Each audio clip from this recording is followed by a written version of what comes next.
Good morning, everyone. Good morning, sir.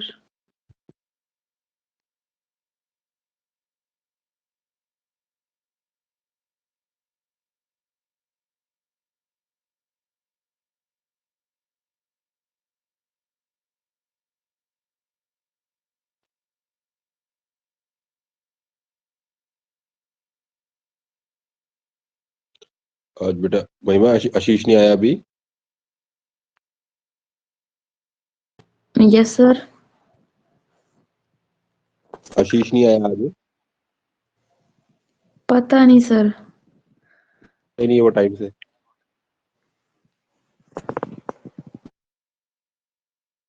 चलो कोई बात नहीं, हम अपनी क्लास स्टार्ट करते हैं।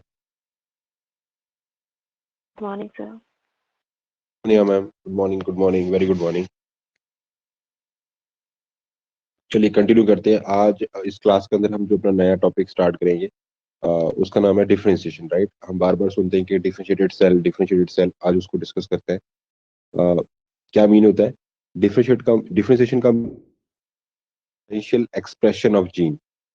मतलब अब आपकी जो पर्टिकुलर सेल है, आपके पास कोई पर्टिकुलर सेल है और मैं ये बोल रहा हूँ कि ये डिफरेंशिएटेड सेल है। मींस ये बोल रहा हूँ कि ये जो सेल है, फॉर एग्जांपल मैं इसको बोल रहा हूँ ये कार्डिक सेल है। कार्डिक सेल का मतलब हार्ट सेल है ना। तो जब मैंने इसको कार्डिक सेल बोला, मतलब अब ये जो भी काम करेगी वो हार्ट से रिलेटेड फंक्शन होगा उसका, इसीलिए तो उसको बोला गया है कार्डिक सेल। या हिपैटिक सेल है, या कोई आपकी एपिथेलियल सेल है, इंटेस्टिनल सेल है, उसका वो हम पर्टिकुलर नाम क्यों दे रहे हैं? या ऑडिटरी सेल है, या आई की सेल है, क्यों? क्योंकि वो वैसा फंक्शन कर रही है। तो वैसा फंक्शन करने के लिए क्या हो रहा होगा, उसके अंदर जो जीन्स होंगे वो पर्टिकुलर जीन्स ही एक्टिवेट हो रहे होंगे। तो इसीलिए उस सेल को फिर हम क्या बोलते हैं बेटा? Differentiated cells. क्या बोलते हैं? Differentiated cells. तो डिफरेंशिएशन का मीनिंग हमारे पास क्या हो गया? Differential expression of genes. Right, differentiation का मीन क्या हुआ? डिफरेंशियल, अलग अलग टाइप के, मतलब जो सेल को जिस टाइप उसके फेट को डिसाइड किया था, अब वो वैसा वैसा एक्सप्रेस कर रही है। तो उसके लिए एक्सप्रेशन के लिए उसके पास जीन्स होंगे वैसे। तो यहाँ पर क्या हो रहा है? Differential expression of gene. Cell attain certain structure and play specific role. और यहाँ पर स्पेशलाइज रोल। अब यहाँ पर क्या हो रहा है? सेल ने अपना एक पर्टिकुलर स्ट्रक्चर अटेन कर लिया है और वो अपना एक स्पेशलाइज रोल प्ले कर रही है ना। क्योंकि आपको पता है स्टार्टिंग में जायगोट थी, जायगोट से फिर आपकी 2, 8, 10 और ऐसे करते करते जब आपका एडल्ट बॉडी बन गई, तो वो सेल मॉडिफाइड होगी अपने लास्ट फेट के अंदर, कि जिसमें उसने कन्वर्ट होना था। तो अब इस स्टेज के ऊपर जब डिफरेंशियल का मीन ये है कि सेल ने अटेन कर लिया है अपना वो पर्टिकुलर स्ट्रक्चर और अपना पर्टिकुलर रोल, कि अब उसे करना क्या है और उसका स्ट्रक्चर कैसा होना चाहिए। अब जैसे फॉर एग्जाम्पल मेरे पास न्यूरॉन सेल है। जो न्यूरॉन सेल होती है वो ये स्ट्रक्चर होता है ना। तो अब है तो ये भी एक सेल ही है, सिंगल सेल है एक, है ना। लेकिन आप देख रहे हो इसने अपने आप को इस तरीके से मॉडिफाइड किया है। क्यों किया है? क्योंकि इसका मेन फंक्शन क्या है? इंपल्स को सेंड करना एक पॉइंट से सेकंड पॉइंट तक। तो इंपल्स की सेंडिंग के लिए अगर वो लेंथ वाइज इंप्रूव नहीं करेगी तो फंक्शन कैसे करेगी? अब इसका ये जो स्ट्रक्चर बना है, ये स्ट्रक्चर किसकी हेल्प से बना होगा? जो उसके न्यूक्लियस के अंदर जो पर्टिकुलर जीन्स होंगे वो एक्टिवेट हुए होंगे और इसके शेप को ऐसे बना दिया। तो मतलब पास्ट में जो इसके लिए डिसाइड किया गया था, आज प्रेजेंट में ये वैसी बन गई है। ये अब वैसा ही एक्सप्रेस कर रही है जो इसके पास जीन्स अवेलेबल है और जो उसको बोला गया था कि तूने ऐसे काम करना है। तो अब ये अपनी उस पर्टिकुलर स्ट्रक्चर को अटेन कर चुकी है और साथ ही साथ एक स्पेशलाइज रोल को प्ले कर रही है। इतनी बात हमें पता है ना। समझ आ गया? डिफरेंशिएशन का मीनिंग समझ आया? Yes, sir. Okay okay. तो यहाँ हम बात है differential expression of gene. Main हमारी बात ये है कि हम यहाँ पर क्या करना है? अपने डिफरेंशियल एक्सप्रेशन, मतलब डिफरेंशियल एक्सप्रेशन मतलब अलग अलग टाइप के, हर एक सेल अलग अलग है, यूनिक है दूसरी सेल से। तो उसके अंदर जो जीन्स है वो क्या कर रहे हैं? डिफरेंशियल एक्सप्रेशन कर रहे हैं और सेल अटेन कर रही है एक पर्टिकुलर स्ट्रक्चर और क्या कर रही है? अपने स्पेशल रोल प्ले कर रही है। राइट, जैसे कि डिफरेंस कैन बी, और वो जो डिफरेंसेस होंगे वो आपको बाई आई, मतलब विजुअली आप उसको यूज देख सकते हो ना। तो difference can be visual like cells, like hair, nail, feathers. अब आप देख रहे हो ना कि आपकी स्किन एक जगह तो नॉर्मल स्किन है और वो नेल्स में कन्वर्ट हो रही है, कहीं वहां पर हेयर्स लगे हुए हैं, तो वो सारी सेल स्पेशलाइज सेल है, तो उनको बोला गया था तो वो वैसा एक्सप्रेस कर रही है। तो उसमें उसने एग्जांपल दिया कि जैसे आपके हेयर्स होते हैं, नेल्स होते हैं, फीदर्स होते हैं, ये सारे के सारे क्या है, ये आपके पर्टिकुलर वो डिफरेंसेस हैं जिनकी आपने पहले क्या किया हुआ था, उनको आपने जब आप डिटर्मिनेट स्टेज में थे तब आपने उनको डिटरमिनेट किया कि भाई फ्यूचर में जाके आप ये काम करोगे या ये बनोगे, और वो आज आपको एक्सप्रेशन की फॉर्म में दिखाई दे रहे हैं।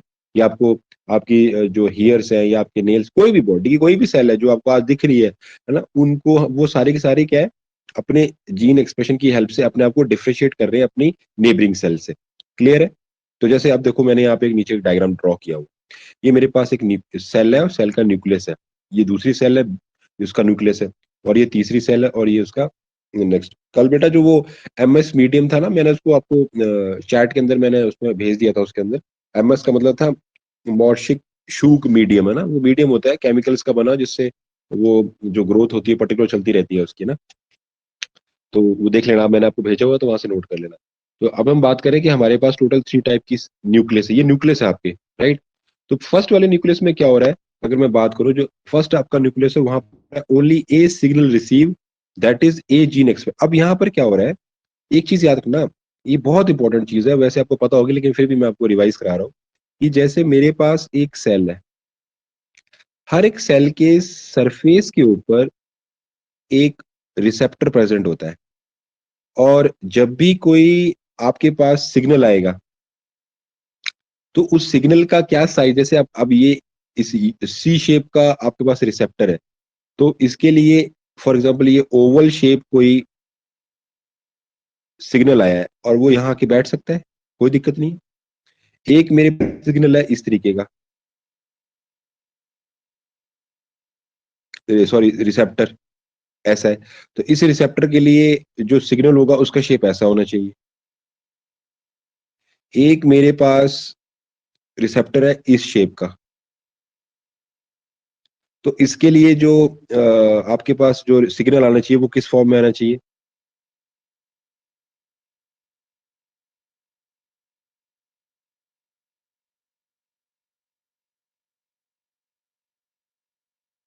इस शेप का। अब आप देख रहे हो आपके सेल के सराउंडिंग के मीडियम में जिस टाइप का सिग्नल प्रेजेंट होगा उस टाइप का रिसेप्टर आपका एक्टिवेट होगा, और वो उस टाइप के न्यूक्लियस के अंदर जीन्स को वो एक्टिवेट करेगा। ये आपका न्यूक्लियस, और न्यूक्लियस के अंदर ये आपका डीएनए है, और ये जो मार्किंग मैंने किया है इस तरीके से, ये मतलब होता है कि आप उसको एक्टिवेट करो उस पर्टिकुलर। सेल को पता सब कुछ होता है, सेल के पास सारे के सारे क्रोमोसोम अवेलेबल है, सब कुछ वो बना सकता है, बट डिफरेंस क्या आ रहा है। आशीष गुड मॉर्निंग बेटा। Morning sir. लेट हो जाते हो आप डेली क्लास पे, जल्दी नहीं आते हो आप, जल्दी उठा करो बेटा। हाँ जी। अब हमारे पास क्या है कि मैंने यहाँ पे अभी हमने जस्ट स्टार्ट ही किया बेटा, डिफरेंशिएशन में हमने बात की थी कि जो डिफरेंशिएशन का मतलब क्या है, कि आप डिफरेंशिएशन का मतलब होता है कि सेल अब वो काम करने लग पड़ी है जिसको पहले आपने फ्यूचर में बताया था कि वो ऐसा करेगी, अब वो करने लग पड़ी है, तो वो अपने नेबरिंग सेल से डिफरेंशिएट होगी। मतलब आपकी एक एपिथेलियल सेल, एक एपिथेलियल सेल होती है, एक मेसोडर्मल सेल है, एक एक्टोडर्मल सेल है, तो सारी सेल अलग है आपस में, जबकि वो एक दूसरे के बगल बगल में खड़ी है लेकिन अलग अलग है, अलग अलग फंक्शन कर रही है, तो इसलिए वो डिफरेंशिएटेड है। वो डिफरेंशिएशन क्यों उनके अंदर शो हो रहा है, क्योंकि उनके अंदर डिफरेंशियल एक्सप्रेशन हो रहा है जीन्स का, अलग अलग जीन्स एक्टिवेट है। मतलब एक टाइम, मतलब सेल तो सब देखने में देख जैसे है, उनका कंपोजिशन स्ट्रक्चर तो एक है, बट वो काम अलग अलग कर रही है, क्यों, क्योंकि उनके अंदर जीन अलग अलग एक्टिवेट है। तो वो कैसे ये काम कर रही है, क्योंकि जब वो बन रही थी, फॉर एग्जाम्पल जैसे ये सेल है एक आपके पास, राइट, और ये सेल है, और सेल का मैंने सिर्फ न्यूक्लियस बनाया है, मतलब अगर मैं सेल को भी बनाऊं साथ में तो ये आपकी सेल है समझो। जैसे ये मैं इसमें अगर आपको फॉर एग्जांपल ये इसका न्यूक्लियस है,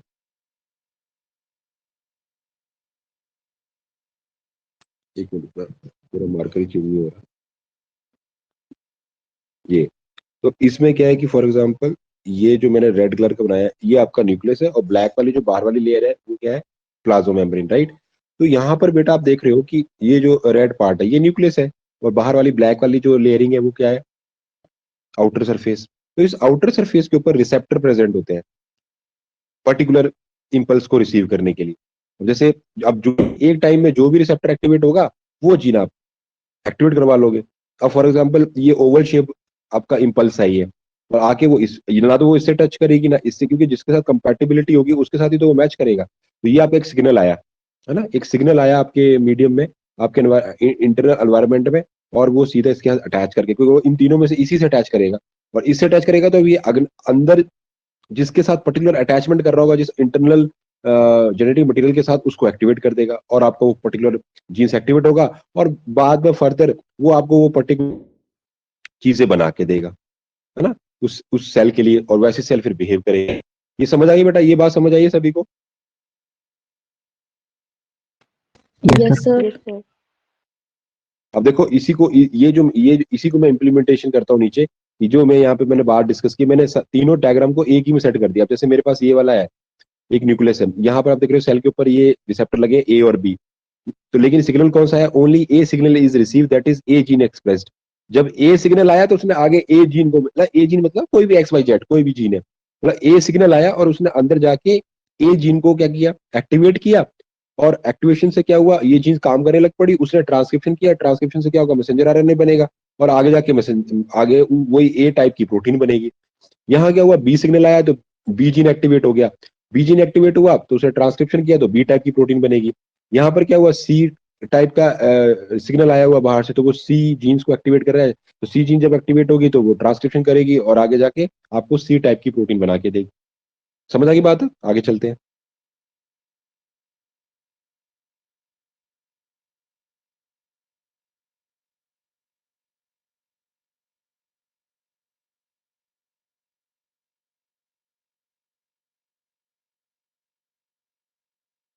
अब यहाँ देखो, अब ये वही फर्दर जो पीछे वाले पेज के ऊपर जो डायग्राम थे वही आगे कंटिन्यू किए। अब जैसे आपको पता लगे यहाँ पे ए जीन एक्टिवेट हुई, तो उस ए जीन ने आगे जाके ई एफ जी, जो ये हमारे क्या ट्रांसक्रिप्शनल फैक्टर है ना, और इसने क्या बनाया?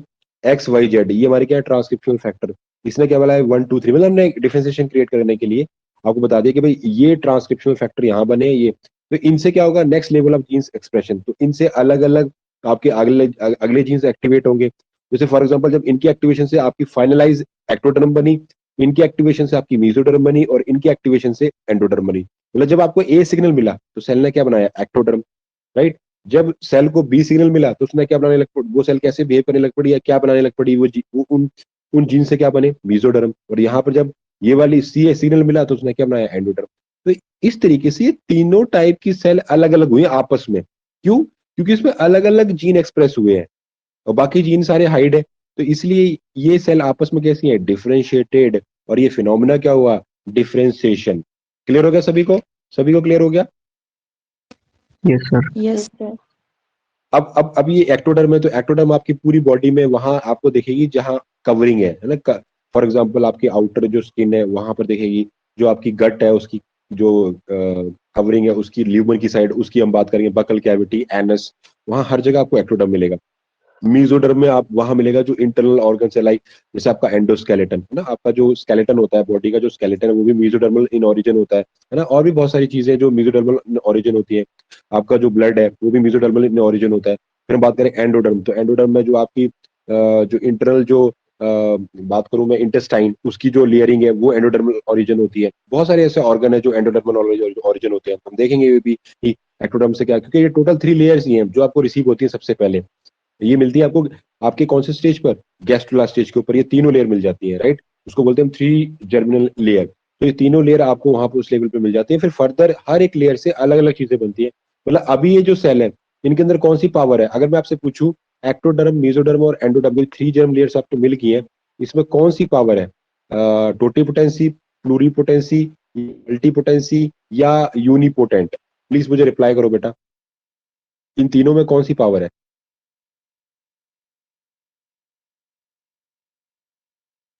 महिमा रिप्लाई करो बेटा, आशीष रिप्लाई करो। Multi potency. होगी सर। हाँ बेटा, मल्टी पोटेंट कौन सी? क्योंकि ये क्या है, 3 से 4 टाइप की बना सकते हैं, तो ये कौन से? मतलब एंडोडर्म, मेसोडर्म और एक्टोडर्म, ये कैसे अभी मल्टी पोटेंट है। तो कौन से बेटा, इनमें कौन सी एक्टिविटी है या ये किस टाइप की स्टेम सेल्स है? Multi potent, right. आगे देखते हैं, नेक्स्ट हम बात करते हैं।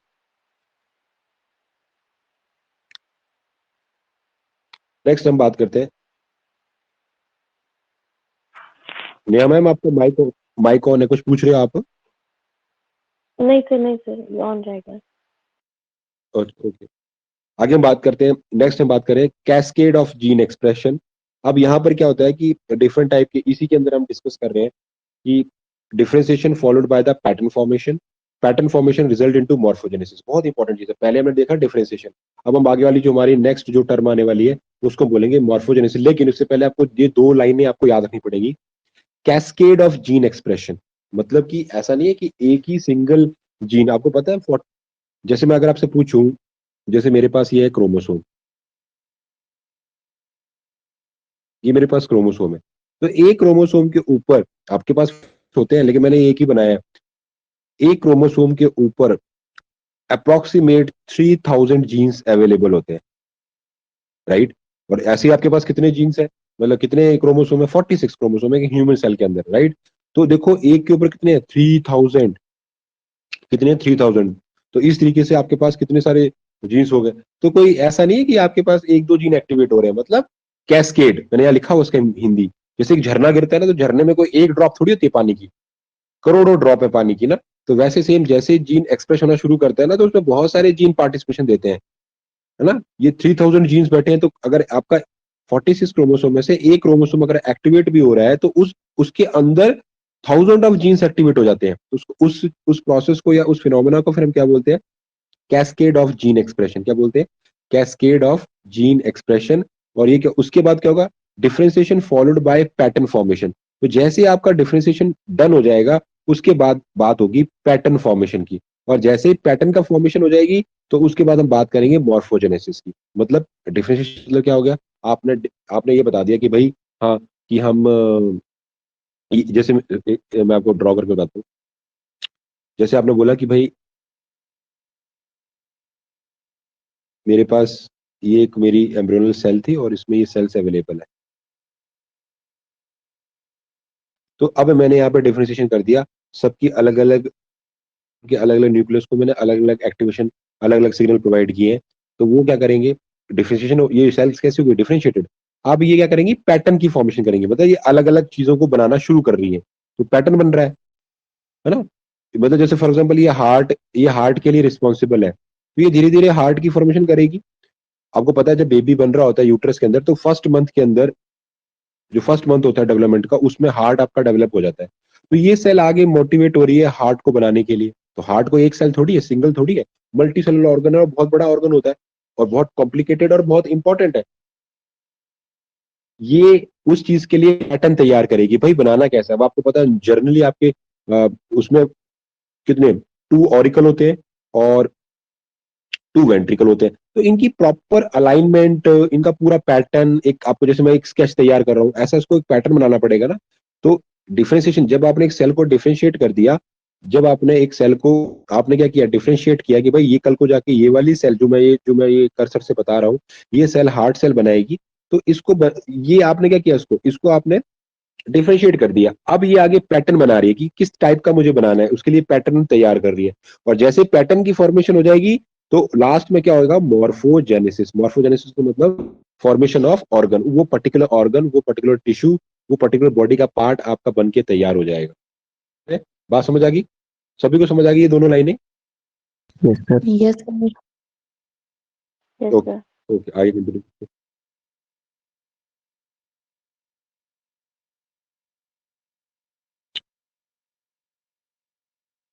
तो यहाँ पर हम बात कर रहे थे कि कैस्केड ऑफ जीन एक्सप्रेशन होता है इस प्रोसेस में, और डिफरेंशिएशन के बाद पैटर्न शुरू हो जाता है, पैटर्न फॉर्मेशन शुरू होती है, और पैटर्न फॉर्मेशन के बाद आपको रिजल्टेंट लास्ट में क्या मिलता है, मॉर्फोजेनेसिस। अब मॉर्फोजेनेसिस को देख लेते हैं।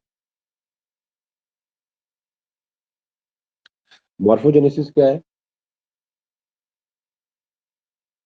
मॉर्फोजेनेसिस का मतलब अब आपने बॉडी के ऑर्गन बनाने, देखो नेचर ने कितनी अच्छी पावर दी है कि जैसे मैं अगर आपको ड्रॉ करके बताऊं कि जैसे आपका शोल्डर है, ये फॉर एग्जांपल आपका शोल्डर है, ये आपकी आर्म स्टार्ट होगी।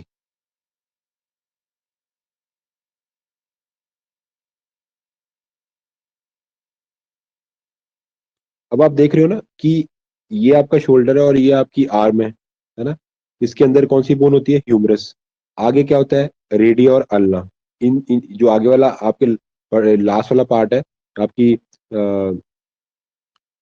आर्म का, उसके अंदर क्या होता है, रेडिया और अल्ना, और लास्ट में क्या होते हैं आपकी आपके डिजिट्स होते हैं, यानी कि फेलेंजियल्स होते हैं, यानी कि फिंगर्स होती है ना। फिंगर कॉमन नेम है, वैसे हम उसको क्या बोलते हैं, फेलेंजियल्स। क्या बोलते हैं, फेलेंजियल। टोटल आपके पास ये कितने होते हैं, 5, है ना। टोटल 5 का पेयर होता है दोनों सेट को अगर काउंट करते हो। ये मैंने सिंगल आर्म बनाई है आपकी, एक सिंगल। तो अब आप देख रहे हो ना कि बॉडी ने कैसे डिजाइन तैयार किया, मतलब सेल्स जितनी भी यहाँ अवेलेबल है वो डिजाइन तैयार कर रही है कि पहले इतना पार्ट बनेगा, फिर ऐसा बनेगा, फिर आगे से वो ऐसे मोल्ड होगा। ये सारी चीजें इसको बोलते हैं पैटर्न फॉर्मेशन, है ना। और धीरे धीरे फिर सेल वहां पे एक्युमुलेट होती है और धीरे धीरे आपका वो चीज ये वो ऑर्गन बन जाता है। मतलब ये पूरा एक ऑर्गन है आपकी। ये कौन सा, ये आपका कौन सा लिम्ब है, फोर लिम्ब। इसको क्या बोलते हैं बेटा, जो आपके हाथ, जो आपके हैंड्स होते हैं उनको, मतलब ये टोटल जो आपका पूरी आर्म जो इंक्लूड बन रही है, इसको हम क्या बोलते हैं, फोर लिम्ब। जो पीछे नीचे आपके पैर होते हैं उनको हम क्या बोलते हैं, हाइंड लिम्ब, है ना। पूरी उसमें जो लेग काउंट होती है वो किसकी है, हाइंड लिम्ब के अंदर, है ना। और कोर वाला पार्ट क्या है, बॉडी का सेंटर पार्ट क्या होता है, हेड एंड ट्रंक, है ना। हेड और ट्रंक मतलब कि जैसे फॉर एग्जांपल मैं ड्रॉ करके बताऊं, ये आपकी बॉडी है और ये आपकी हेड है, और ये आपके क्या है। तो जो मैंने रेड कलर से पार्ट शो किया आपको, ये जो आप पार्ट देख रहे हो, रेड कलर से पार्ट देख रहे हो, ये आप, ये अपर वाले पार्ट क्या है, इसको हम क्या नाम दे रहे हैं, अपर वाले पार्ट को हम क्या बोल रहे हैं, फोर लिम्स। क्या बोलते हैं, फोर लिम्स। और जो नीचे वाले हैं उनको हम क्या बोलते हैं बेटा, हाइंड लिम्ब। और ये आपकी कोर बॉडी है जिसमें आप अपने हेड और अपने ट्रंक को काउंट करोगे, इसको बोलते हैं ट्रंक। क्लियर है। तो ये आपका सेंटर पार्ट है। तो आप देखो आपकी हर जगह से बॉडी की एक पैटर्नाइजेशन हुई है कि एक पर्टिकुलर पैटर्न ही तैयार होगा और फिर वो आगे ग्रोथ करेगा धीरे धीरे, जैसे आपकी बॉडी। ये तो जैसे आपका बर्थ होता है तब तक आपकी पूरी की पूरी जो डिफरेंशिएशन प्लस आपका जो मॉर्फोजेनेसिस वो कंप्लीट होके आप बाहर आते हो। और जैसे बाहर आओगे अब आपकी साइज वाइज ग्रोथ होगी, कोई नया चीज नहीं बनेगी, बस वो ग्रोथ करेगा, अपने पर्टिकुलर ऑर्गन्स को मैच्योर करेगा। जब तक आपको अपनी एडल्ट स्टेज ना मिल जाए तब तक सारी चीजें बन सारी गई हैं, बस वो मैच्योर नहीं है अभी।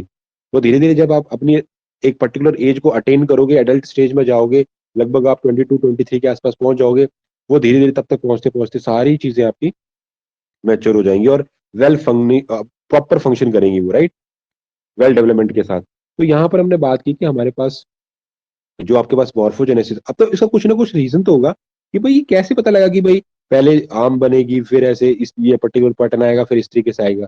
तो वो सब आता है मॉर्फोजेनेसिस के अंदर, और ये कैसे हुआ इसको हम देखते हैं, स्टडी करते हैं।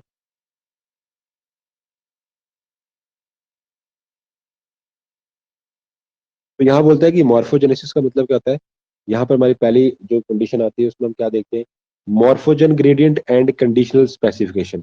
तो मॉर्फोजेनेसिस का वैसे एक्चुअल मतलब क्या है कि यहाँ पर अब आपकी बॉडी की 3D ऑर्गेनाइजेशन होने वाली है ना। 3D समझते हो ना, 3D आपके आप हम जैसे मैं अभी आप जो मेरे ये वाइट ये जो मैं शीट आप देख रहे हो ये 2D डायमेंशन है, लेकिन जब हम किसी को पर्टिकुलर किसी पर्सन को देखते हैं with the help of eyes, तो वो आपकी कौन सी व्यू होता है, 3D बॉडी ऑर्गेनाइजेशन होता है। तो आप अपने ऑर्गन को अब धीरे धीरे मॉर्फोजेनेसिस जब प्रोसेस शुरू हो जाएगा तो उस बॉडी को 3D ऑर्गेनाइजेशन देखने को मिल रही है ना। Shaping of multicellular body and it's organ, धीरे धीरे उसके ऑर्गन जो है, पहली बात तो वो बॉडी मल्टीसेलुलर होती जा रही है और उसके ऑर्गन भी, है ना, और शेप मिल रही है उनको। Major role in the morphogenesis is morphogen. कहता है मॉर्फोजेनेसिस के लिए सबसे ज्यादा जो रोल होता है वो मॉर्फोजन का होता है। मॉर्फोजन्स जो है वो आपकी हेल्प करते हैं किसी भी बॉडी के पर्टिकुलर स्ट्रक्चर को बनाने में। मॉर्फोजन्स मॉर्फोजन्स क्या होते हैं, वो आपके सप्लीमेंट या वो जीन्स हैं जो आपकी हेल्प करेंगे उसे डिजाइन करने में, उस पर्टिकुलर ऑर्गन की फॉर्मेशन में। और वो फिनोमिना क्या हो गया, मॉर्फोजेनेसिस, मतलब ऑर्गन का बनना, मॉर्फोजेनेसिस, राइट। तो ये जो मॉर्फोजेनेसिस है उसमें जो मॉर्फोजन ग्रेडियंट का आपके काम कर रहे हैं, और वो कैसे होते हैं, कंडीशनल स्पेसिफिकेशन। स्पेसिफिकेशन की दो स्टेजेस होती हैं, एक अर्ली और लेट। तो ये लेट वाली पोजीशन है जिसको हम बोलते हैं कंडीशनल स्पेसिफिकेशन, है ना। तो ये आपके पास क्या है, मॉर्फोजन ग्रेडियंट है और उसमें हो क्या रहा है, कंडीशनल स्पेसिफिकेशन। अब ये क्या होते हैं भाई साहब, हम देख लेते हैं ये मॉर्फोजन क्या चीज है। मॉर्फोजन क्या है, diffusible biomolecule that can determine the cell fate by its concentration. वो कहता है इससे आप किसी भी सेल के फेट को डिटरमाइन करते हो, और ये डिपेंड करता है उस बायोमोलिक्यूल की कंसंट्रेशन पर। उनको हम बोलते हैं मॉर्फोजन। मतलब किसी सेल के अंदर किसी सेल के अंदर कितने सारे, ये सेल नहीं है, ये मॉर्फोजेंस है ये आपके, राइट, बायोमॉलिक्यूल्स हैं ये, किस टाइप के बायोमॉलिक्यूल्स और उनकी कितनी कंसेंट्रेशन प्रेजेंट है। जैसे फॉर एग्जांपल अगर मैं चाहूँ तो एग्जांपल बोलूँ कि बेटा मैं आपके घर पे आ रहा हूँ, आप बोला ठीक है सर आ जाओ। मैंने कहा बेटा मैं आज मैं रसना पीना चाहता हूँ या मैं रूह अफ़ज़ा पीना चाहता हूँ। तो रूह अफ़ज़ा आपको पता है कि उसके अंदर मुझे कितनी कंसेंट्रेशन डालनी पड़ेगी, या क्योंकि वो दिखना तो चाहिए रूह अफ़ज़ा की तरह, या फिर आपके जैसे आप मैं बोला कि नहीं मैं आज ऑरेंज जूस पीऊंगा, तो ऑरेंज जूस का डिजाइन होता है ना, एक पैटर्न होता है ना, आपको याद है। तो आपको उतने ही सप्लीमेंट यानी उतने ही मॉर्फोजेंस, मतलब जो आपको लिक्विड जो उसका मिलता है बॉटल वाला, वो लिक्विड आपको एक वाटर के लिक्विड में डालना पड़ेगा, है ना। तो वो अपना सप्लीमेंट जैसे ही आपने वाटर में डाला और उसे घोला तो उसका पर्टिकुलर पैटर्न तैयार हो गया। तो वो उसके अंदर जो मॉर्फोजेंस है, या फॉर एग्जाम्पल जब जब जब आप फॉर एग्जाम्पल मैं आपसे बोल रहा हूँ बेटा आप रेड कलर का एक सोल्यूशन बनाओ, तो रेड कलर क्या होता है आपको पता है, तो रेड कलर उतना आपको मिलाना पड़ेगा। ऐसे थोड़ी कि आप एक टब पानी के अंदर मतलब आप एक छोटा सा हल्का सा उसमें आपने एक ड्रॉप डाली और सारा पानी लाल हो गया, इम्पॉसिबल। आपको एक प्रॉपर कंपोजिशन बनानी पड़ेगी और उसके अकॉर्डिंग आपको क्या करना पड़ेगा, उसके अंदर वो सारे के सारे सप्लीमेंट डालने पड़ेंगे। तो वही बात कर रहे हैं कि मॉर्फोजेंस एक्चुअल में क्या होते हैं, ये आपके एक डिफ्यूजिबल बायोमॉलिक्यूल है that can determine the cell fate. Cell के साइटोप्लाज्म के अंदर मॉर्फोजन की क्या कंसेंट्रेशन है, ये डिपेंड करेगा कि उस कंसेंट्रेशन से, जैसे हाई कंसेंट्रेशन होगी तो वो सेल कुछ और बनाएगी उस टाइम पे, थोड़ी कम होती जाएगी तो वो फिर कुछ और बनाने लग पड़ेगी, और बिल्कुल कम हो जाएगी तो फिर कुछ और बनाएगी। मतलब जितनी कंसेंट्रेशन आप रखोगे, हाई, इंटरमीडिएट और लो, तो वो अलग अलग कंसेंट्रेशन पे अलग अलग चीजें बनाएगा अकॉर्डिंग टू मॉर्फोजेंस, क्योंकि मॉर्फोजन की हेल्प से ही आप बना सकते हो, ये पक्का है। तो जितनी कम चीजें होती जाएंगी उतनी अलग चीज वो पहले वाले से अलग हो जाएगी। मतलब जैसे जैसे असर का सब कम होता जाएगा तो चीजें अलग बनती जाएंगी। जैसे इसको देख लेते हैं एक बार। अब आप देख रहे हो, ये मेरे पास मैंने एक, जैसे ग्रेडियंट होता है, जैसे आपने देखा कि हाई कंसंट्रेशन लो कंसंट्रेशन, वही फंडा है। तो जैसे ये मैंने एक आपके पास एक डायग्राम ड्रॉ किया हुआ है, इस पार्ट में हाई कंसंट्रेशन है, ये इंटरमीडिएट कंसंट्रेशन है, ये बिल्कुल लो कंसंट्रेशन।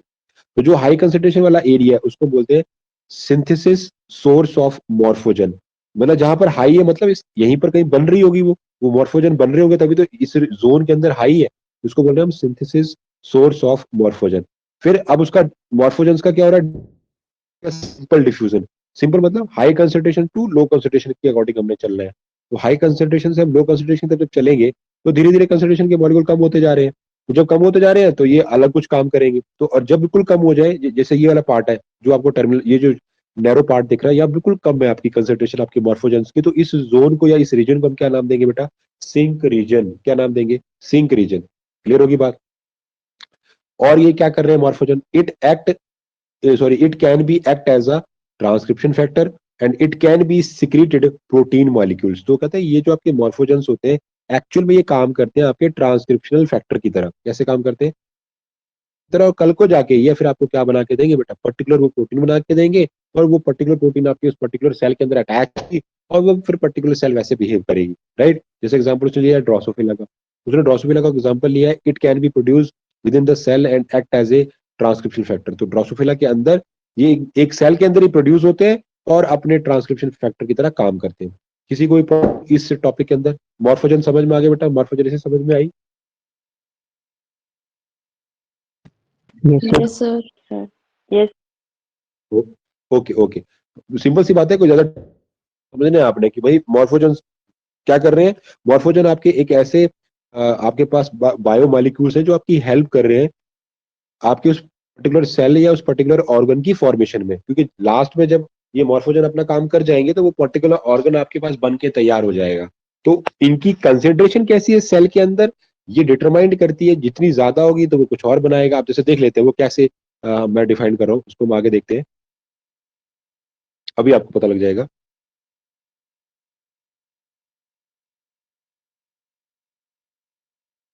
अब यहाँ हम बात करें पैटर्न फॉर्मेशन। अब जैसे ये ड्रोसोफिला है, ये ड्रोसोफिला मैंने बनाया हुआ है। अब ड्रोसोफिला के इंटीरियर पार्ट पे ये एंटीना बना और ये उसकी लेग बनी, है ना। अब मैं इसको आपको अपने तरीके से बना के दिखाता हूँ। जैसे मेरे पास ये मतलब ये अभी छोटी स्टेज में है ना, और ये उसके एंटीरियर पार्ट पे एक एंटीना बना और ये उसकी लेग है।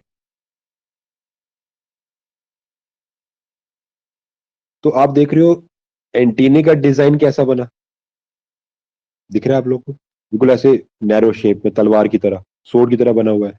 जबकि जो आपकी उसका फुट है, फुट ऐसे ही होता है उसका, क्योंकि आपको पता है जितने भी इंसेक्ट होते हैं वो किस में आते हैं, किस कैटेगरी में आते हैं, किस फाइलम में आते हैं महिमा, इंसेक्ट बेटा किस में आते हैं? आर्थ्रोपोडा में। हाँ बस बेटा आर्थ्रोपोडा में। अब आर्थ्रोपोडा में जितने भी इंसेक्ट या जितने भी जो भी ऑर्गेनिज्म आएगा, जो भी इंडिविजुअल आएगा, उसके अंदर अपेंडेजेस होंगे, जॉइंटेड अपेंडेजेस, उसकी पूरी बॉडी जॉइंटेड अपेंडेजेस वाली होती है, राइट।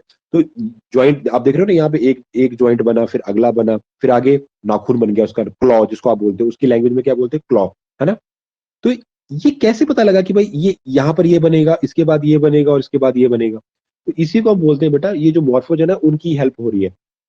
मतलब कि इस वाले पार्ट में ये इस पार्ट को आप बोलते हो प्रॉक्सिमल, यहाँ लिखा हुआ है मैंने, ये देखो ये लिखा हुआ ना, ये फर्स्ट पार्ट है, यहाँ लिखा मैंने प्रॉक्सिमल, बीच वाला पार्ट है मिडल, लास्ट वाला पार्ट क्या है बेटा, डिस्टल। और वो डिस्टल पार्ट आपको कल को जाके क्या बनाएगा, क्लॉ।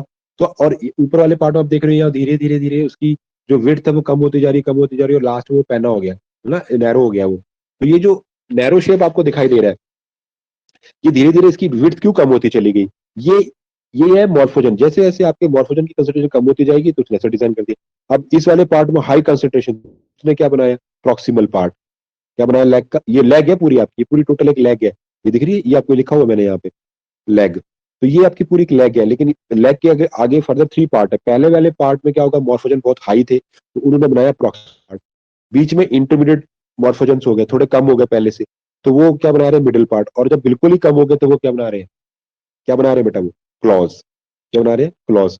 अब अगर देखना एक एक्सपेरिमेंट आएगा, आगे देखेंगे बात, अगर मैं इस वाले मिडिल वाले पार्ट को उठा के, क्योंकि देखो इसमें भी क्या होगा, इसके भी 3 पार्ट कर सकते हो आप। तो ये वाला, ये जो हो गया, ये हो गया आपका प्रॉक्सिमल पार्ट जिसमें हाई कंसेंट्रेशन है, ये आपका हो गया इंटरमीडिएट पार्ट जो मिडिल पार्ट बना रहा है, और ये लास्ट वाला मॉर्फोजन का कैसा पार्ट हो गया, सबसे कम वाला, है ना, लो पार्ट, यहाँ पे सबसे लोएस्ट वैल्यू है मॉर्फोजेंस की। तो जैसे जैसे कंसंट्रेशन डिक्रीज होती जा रही है, डायग्राम वैसे बन रहा है। अब मुझे ये बताओ, मैं आंसर आपसे पूछना चाह रहा हूं कि अगर मैं इस वाली सेल्स को उठा के, यहाँ वाली ये वाली सेल्स को उठा के अगर मैं यहाँ रख दूं, मतलब मैंने मिडिल पार्ट को उठा के डिस्टल पार्ट में, किनारे वाले पार्ट पे यहाँ पे रख दिया, तो क्या पार्ट बनेगा, क्या वो मिडिल पार्ट बनेगा या क्या वो ये लास्ट वाला पार्ट बनेगा एंटीना का? मुझे रिप्लाई दो बेटा।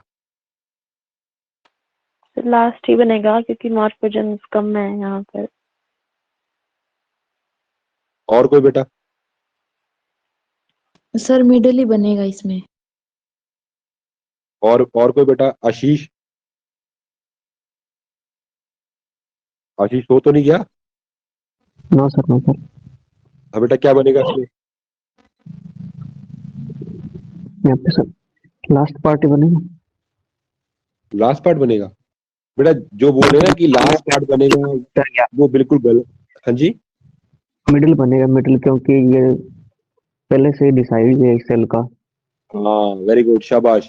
यहाँ पर क्या हो रहा है मैम, नियम मैम ध्यान देना कि मैंने क्या किया था, मैंने आपको बोला कि मैंने यहाँ वाली सेल्स को उठा के, मिडिल पार्ट की सेल्स को उठा के यहाँ सेटल डाउन किया है, लेकिन ये सेल के पास तो इंटरमीडिएट टाइप का मॉर्फोजन है ना, यहाँ तो हाई कंसेंट्रेशन होती है, यहाँ लो होती है। मैंने मिडिल वाली मॉर्फोजेंस का कंसेंट्रेशन उठा वाली जो सेल्स थी उनको पिक करके यहाँ डाला, तो जब यहाँ तो उनके पास तो जो मॉर्फोजेंस है वो कैसे है, इंटरमीडिएट, तो इस वजह से यहाँ पर जो पार्ट बनेगा वो लेग का मिडिल पार्ट बनेगा। मैम समझ आया? Okay sir.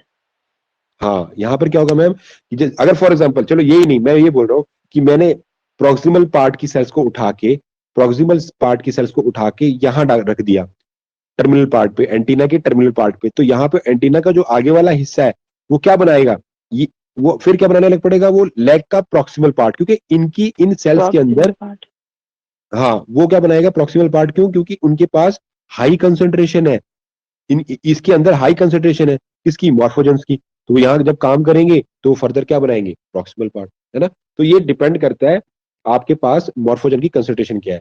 फॉर एग्जाम्पल मैं इस वाले पार्ट को उठा के यहाँ डाल दूं, ये सॉरी यहाँ नहीं, ये तो सेम ही एक ही रीजन है, इंटरमीडिएट है, मैं इस वाले पार्ट को उठा के इधर डाल दूं तो ये प्रॉक्सिमल पार्ट नहीं बनेगा, फिर वो एंटीना का मिडिल पार्ट बनेगा इस पार्ट में, मतलब जैसी कंसंट्रेशन होगी लेग आपकी वैसे ही बनेगी उस हिसाब से। तो आपने देखा कि भाई पहले प्रॉक्सिमल पार्ट आता है, फिर मिडिल पार्ट आता है और फिर डिस्टल पार्ट आता है, यहाँ क्लॉज बनते हैं।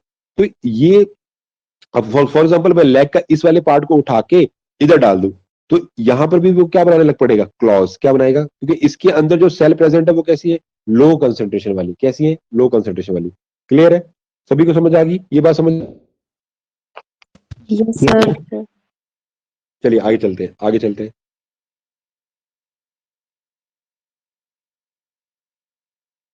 तो ये हमने चीज बात समझ में कर ली कि भाई जो पैटर्न फॉर्मेशन है उसमें हमने एक बात की कि ड्रोसोफिला हमारे पास, और इस तरीके से हम मॉर्फोजन का ग्रेडियंट उसमें चेकआउट कर रहे हैं, है ना।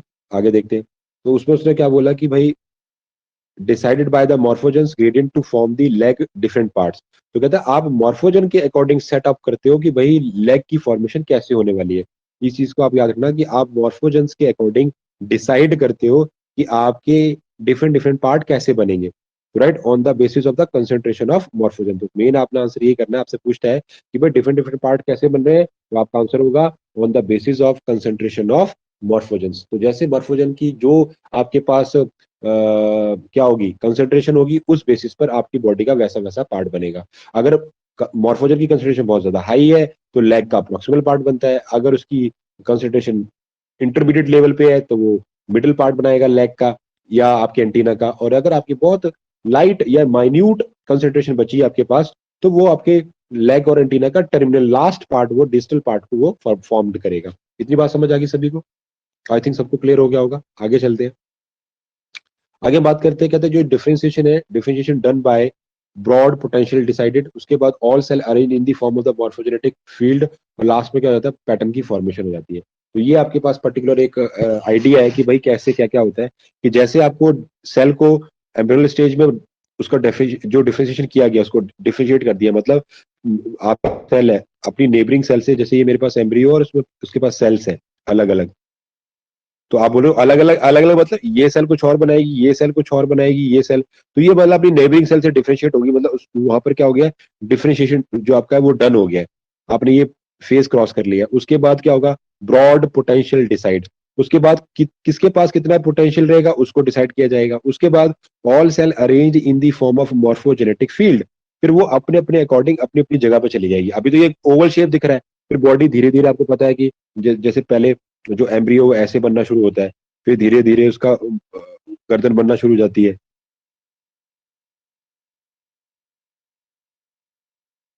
और धीरे धीरे उसके लिम्स बनना शुरू हो जाते हैं, फिर उसके धीरे धीरे हाथ बनना शुरू हो जाते हैं। तो इस तरीके से आपका जो एम्ब्रियो है वो धीरे धीरे डेवलप होना शुरू हो जाता है। तो उसको बोलते हैं कि हम क्या बोल रहे हैं कि आपके पास all cell arrange in the form of morphogenetic field. तो ये अपने जो पर्टिकुलर मॉर्फोजेनेटिक जो फील्ड है, मतलब मॉर्फोजेनेटिक मतलब जो बॉडी जिस डायग्राम में जाएगी वो पर्टिकुलर फील्ड आपकी तैयार होना शुरू होगी, और मतलब टोटल एक पैटर्न तैयार हो गया कि सेल्स कहाँ जाएंगी, किस डायरेक्शन में जाएंगी, और बॉडी को कैसी बनाएंगी। समझ रही बात, तो वो पैटर्न फॉर्मेशन होगा। क्लियर होगा सभी को। Yes sir. Yes sir. चलिए आगे कंटिन्यू करते हैं।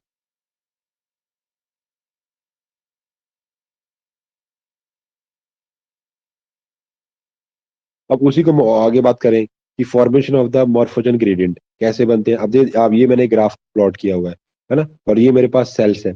तो जैसे आप देख रहे हो, जब सोर्स के पास सेल नजदीक, सोर्स के नजदीक है, तो सेल में आप देख रहे हो रेड कलर बड़ा, मैंने रेड कलर किया हुआ है, और धीरे धीरे मैं रेड कलर की जो कंसेंट्रेशन है लो करता जा रहा हूँ। मतलब इसमें ये जो रेड कलर है वो एक्चुअल में क्या, मॉर्फोजेंस है। तो सोर्स वाले रीजन में ये वाला जो पार्ट है पूरा, वो कैसा है, हाई कंसेंट्रेशन वाला। जैसे जैसे आप नीचे नीचे आगे बढ़ते जा रहे हो, तो भी यहाँ ये वाला जो मैंने ग्राफ कवर किया, ये कौन सी कंसेंट्रेशन आपकी, इंटरमीडिएट, और उससे लास्ट में आओगे तो कंसेंट्रेशन कैसे हो जाएगी आपकी, लो। तो धीरे धीरे जैसे आप आगे जा रहे हो, प्रोसीड कर रहे हो, सेल के अंदर मॉर्फोजेंस की जो कंसेंट्रेशन है वो लो होती जा रही है। मतलब जो सेल जितनी दूर होगी सोर्स एरिया से, उसके अंदर उतनी ही कम कंसेंट्रेशन मिलेगी मॉर्फोजेंस की, राइट। और जैसे जैसे मॉर्फोजेंस कम होते जाएंगे, मतलब मॉर्फोजन क्या है आपके, एक ट्रांसक्रिप्शनल फैक्टर, तो जितने मॉर्फोजन कम होते जाएंगे फिर वो अपने फिर उस कंसेंट्रेशन के अकॉर्डिंग वैसा वैसा स्ट्रक्चर बनाती जाएगी।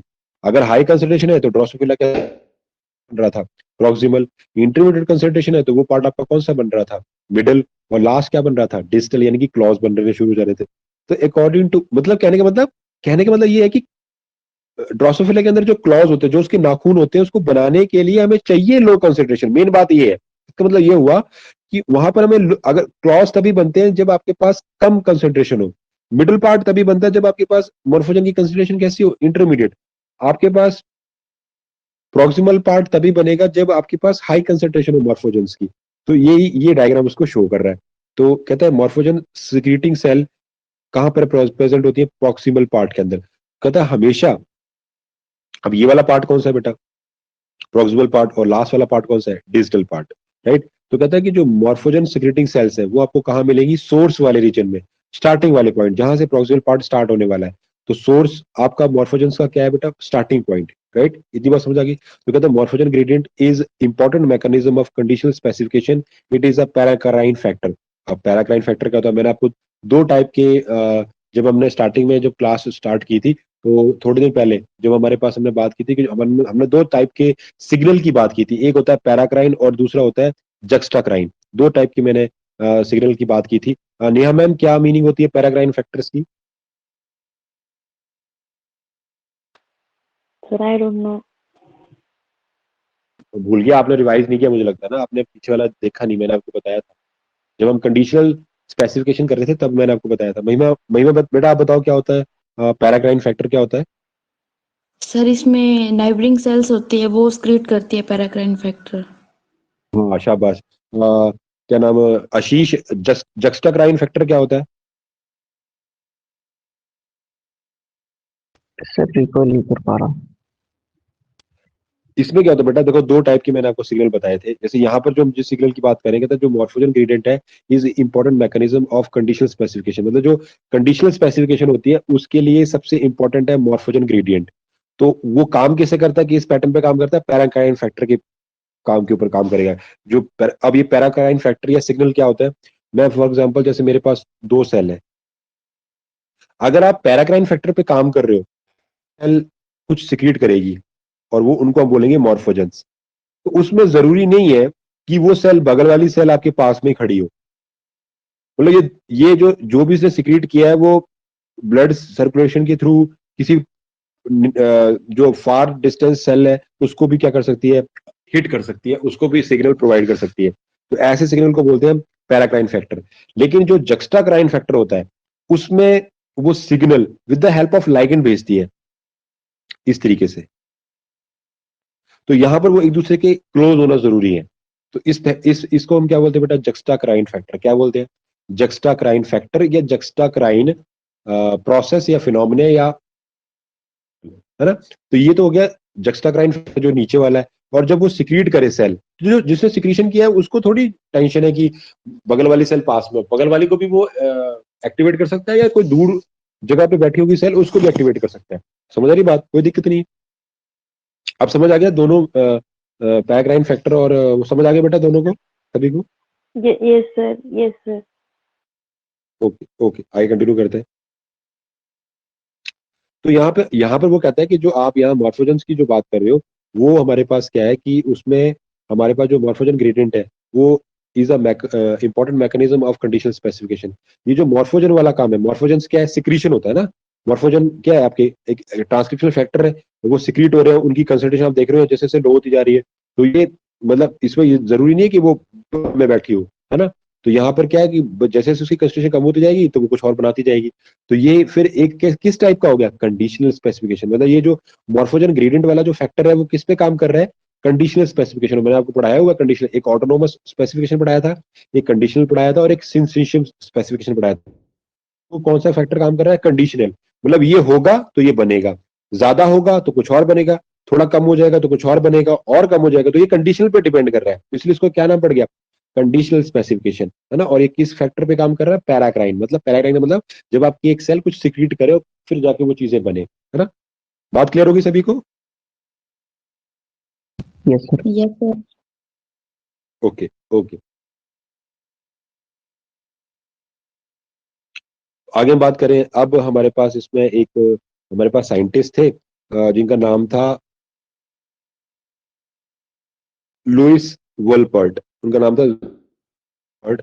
और उन्होंने एक एक स्लोगन दिया था, फ्रेंच फ्लैग एनालॉगी। मतलब इस इस डायग्राम को समझाने के लिए इन्होंने अपने तरीके से एक तरीका दिया, फ्रेंच फ्लैग एनालॉगी। मतलब ये जो आप समझा रहे हो इसको आप, आपका जो फ्रांस जो एक देश है ना, वहां पे एक लैंग्वेज चलती है फ्रेंच, है ना। फ्रांस में जो लैंग्वेज जो चल रही है, जैसे हमारे इंडिया में हिंदी है जो लैंग्वेज है ना, जैसे हमारी है ना नेशनल लैंग्वेज है, सेम एज इट इज वहां पर जो आपके पास जो उनकी जो लैंग्वेज है, जो जो फ्रांस वाले लोग बोलते हैं वो क्या होती है, फ्रेंच। तो फ्रेंच का जो फ्लैग है एक्चुअल में, है ना, फ्रेंच जो फ्रांस के लोगों का जो फ्लैग है वो सेम एज इसी पैटर्न का है जो आप ये देख रहे हो पैटर्न। तो इसलिए फिर हम इसको हमने डिनोट कर दिया फ्रेंच फ्लैग एनालॉगी। वो डायरेक्ट आपसे से पूछेगा कि फ्रेंच फ्लैग एनालॉगी किस फैक्टर पे काम करती है। अब आप सोचोगे ये क्या फंडा है, तो आपका आंसर होगा पैराक्राइन फैक्टर। या आपको पूछेगा फ्रेंच फ्लैग एनालॉगी जो है वो आपको किस में देखने को मिलती है, तो आपका आंसर होगा कंडीशनल स्पेसिफिकेशन। वो क्यों? क्योंकि ये सेम, क्योंकि फ्रेंच फ्लैग जो होता है, जो फ्रांस का जो फ्लैग है उसका अगर आप कलर देखो तो वो 3 कलर में डिवाइड होता है। पहले ये 3 बॉक्स होते हैं, उसमें पहले वाले बॉक्स में आपके पास कलर होता है ब्लू।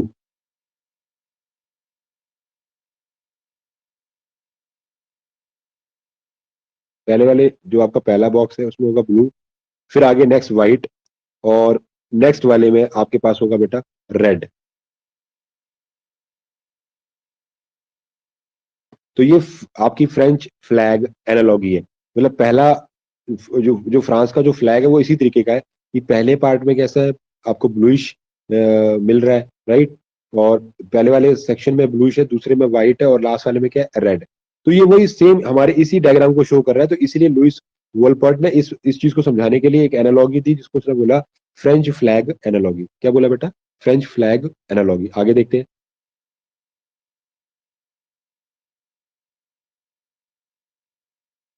ये दी हुई है। तो उन्होंने बताया कि अब आपको ये कलर दिख रहा होगा, ये मैंने ब्लूइश पार्ट किया हुआ और ये मैंने रेड पार्ट किया हुआ है। तो ये ब्लू व्हाइट रेड, तो ये इसको हम क्या बोलते हैं, फ्रेंच फ्लैग। क्या बोलते हैं बेटा? फ्रेंच फ्लैग, है ना। मतलब इसको हम उसके उससे कंसर्न कर रहे हैं, बस सिंपल सी बात है, ज्यादा दिमाग नहीं सोचना कि क्या मतलब फ्लैग जो है वो हमारी जो ये जो मेथड है मॉर्फोजेंस वाला उसको एक्सप्लेन कर रहा है, दैट्स ऑल। इतनी सी बात अपने दिमाग में रखनी है। तो क्या होती है ये, उसने क्या उसे कैसे समझाया है कि जो फ्रेंच फ्लैग एनालॉगी है उसमें क्या हो रहा है कि फ्लैग सेल्स आर मल्टीपोटेंट। कैसे होते हैं वो? मल्टीपोटेंट। मल्टी मतलब एक या दो या 3 टाइप की चीजों को बना सकते हैं। तो ये कौन सी आपका पोटेंशियल हो गया? Multipotent cell, right. उसके flag cell either capable of differentiated into blue white और रेड सेल। मतलब जो मल्टीपोटेंट सेल्स होते हैं वो क्या बना सकती है? ब्लू व्हाइट और रेड सेल बना सकती है। मतलब यही बने ना, 3 कंपार्टमेंट बन रहे हैं। समझ आ रही है सभी को? चीजें समझ आ रही है जो समझा रहा हूँ मैं? Yes sir. यस। तो कहता है कि मेरे पास जो फ्रेंच फ्लैग है उसके अंदर जो मॉर्फोजेंस है उनके अंदर जो फैक्टर है उनके अंदर मल्टीपोटेंट सेल्स है। और ये मल्टीपोटेंट जो सेल्स है वो उनके अंदर पावर है एज अ मल्टीपोटेंट की। मल्टीपोटेंट आपको पोटेंशियल होता है।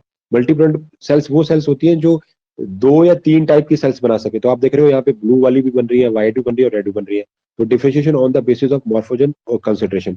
तो ये जो डिफरेंशिएशन आया कि पहले ब्लू बनेगी, फिर व्हाइट बनेगी और फिर आपके रेड बनेगी, तो ये एक्चुअल में क्या है, आपके मॉर्फोजन की कंसेंट्रेशन है कि उनमें कितना डिफरेंशिएशन आ रहा है। जब ज्यादा कंसेंट्रेशन है तो ब्लू पार्ट बन रहा है, इंटरमीडिएट स्टेज होगी मॉर्फोजेंस की तो वो व्हाइट बना रहा है, और बिल्कुल ही लो होगी तो वो क्या बना रहा है, रेड। क्लियर हो गया बेटा? सभी को क्लियर हुआ है? Yes sir. Yes sir. Yes नियम मैम समझ आ रहा है? सर। ओके ओके, आगे कंटिन्यू करते हैं। तो कहता है कि flag cell sensing highest morphogen concentration become blue cell. कहता है अगर आप फ्लैग के अकॉर्डिंग समझो तो फ्लैग में जो आपको ब्लू पार्ट दिख रहा है वो कैसे बना होगा। मतलब फ्लैग के लिए नहीं बोल रहे हैं हम, मतलब उसको एनालॉग कर रहे हैं, उसके साथ मैच कर रहे हैं। कंसेप्ट है कि जो आप ये मान लो कि जो उस फ्लैग के अंदर जो ब्लू वाला पार्ट है वो ब्लू इसलिए बना क्योंकि वहां पर कंसंट्रेशन जो है मॉर्फोजेंस की बहुत ज्यादा हाई है। देन सेल सेंसिंग इंटरमीडिएट, और जैसे ही आपने एक इंटरमीडिएट कंसंट्रेशन दी मॉर्फोजेंस की तो वो व्हाइट सेल में कन्वर्ट होगी। और जब सेल ने सेंस किया बहुत लो कंसंट्रेशन मॉर्फोजेंस का तो वो बिकम कैसी होगी, रेड सेल्स। क्लियर हो गया? ब्लू सेल्स तब बनती है जब आपके पास मॉर्फोजन की हाई कंसंट्रेशन हो, व्हाइट सेल्स तब बनेंगी जब आपके पास लो इंटरमीडिएट कंसंट्रेशन है, बीच वाली सिचुएशन है, और रेड सेल तब है जब आपके पास बिल्कुल लो कंसेंट्रेशन है। समझ आ गया सभी को? सभी को समझ आया है? Yes sir. Okay yes sir. Okay, आगे देखते हैं, आगे देखते हैं, इसको आगे कंटिन्यू करते हैं।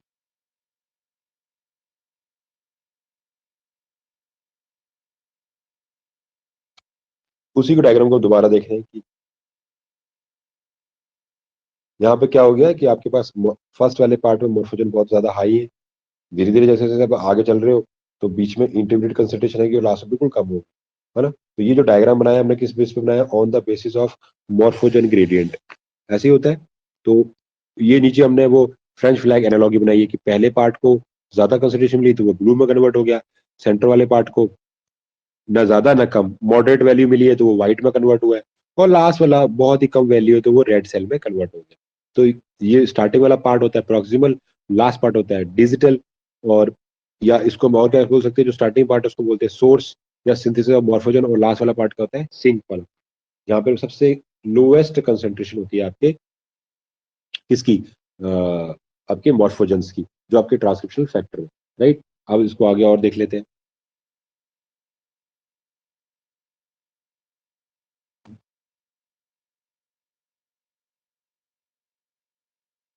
अब उसी चीज को हम दोबारा समझ रहे हैं कि जो मैंने आपको थोड़ी देर पहले ही समझा दी थी कि क्या किया उसने। उसने जैसे मैंने आपको एग्जांपल बताया था कि भाई उसने ये आपका प्रॉक्सिमल है, मिडल है, और ये क्या है? डिस्टल पार्ट है एंटीना का, सेम एज इट इज ये आपके लेग का प्रॉक्सिमल, मिडल और क्या है? Distal part. तो आपने क्या किया? मिडल पार्ट को पिक करके डिस्टल में डाल दिया एंटीना के, तो कल को जाके वो क्या बनाएगा? फॉर्म दी लेग मिडल, है ना। क्या बनाएगा? Form leg middle, middle part बनाएगा लेग का। आपके मतलब एंटीना अलग होता है, लेग अलग होती है, लेकिन एंटीना के डिस्टल पार्ट पे आपने मिडिल पार्ट को जोड़ दिया तो वो उसके पास तो वही कंसेंट्रेशन है मॉडरेट वाली, तो वो मॉडरेट ही चीज बनाएगा। वो अपना जो पहले जो बना रहा था वो तो, क्योंकि ये सेल डिटर्मिनेट हो चुकी है, ये बदल नहीं सकती अपनी फेट को, तो वो बनाएगी। तो कंक्लूजन क्या निकला? Leg cell retain their committed status as leg cell but response to a positional information of the environment and it become claws. तो कहता है कि जो लेग सेल है वो कैसी रहती है? रिटेन देयर कमिटेड स्टेटस, वो हमेशा अपने कमिटेड स्टेटस में रहेगी। जिस पार्ट में जितनी कंसेंट्रेशन है वो वही बनाएगा हमेशा के, चाहे उसे कहीं भी उठा के ले जाओ, doesn't matter, right. But response to the positional information of their environment and it become claws. तो कहता है जैसे कि आपने यहाँ देखा कि भाई थी तो वो पूरी लेग, लेकिन लेग का ये आखिरी हिस्सा क्या बना रहा है? क्लॉ। क्यों बना रहा है? क्योंकि भाई जितने उसके पास जिस टाइप का जो कंसेंट्रेशन है मॉर्फोजन की, तो वो वही बनाएगा। तो यहाँ क्लॉज बनेंगे तो क्लॉज ही बनेंगे। समझ आ गई बात? क्लियर हो गया? सभी को समझ आ गया ये बात? ये मैंने आपको पहले समझा दी थी। Yes yes sir. सर। चलिए आगे देखते हैं।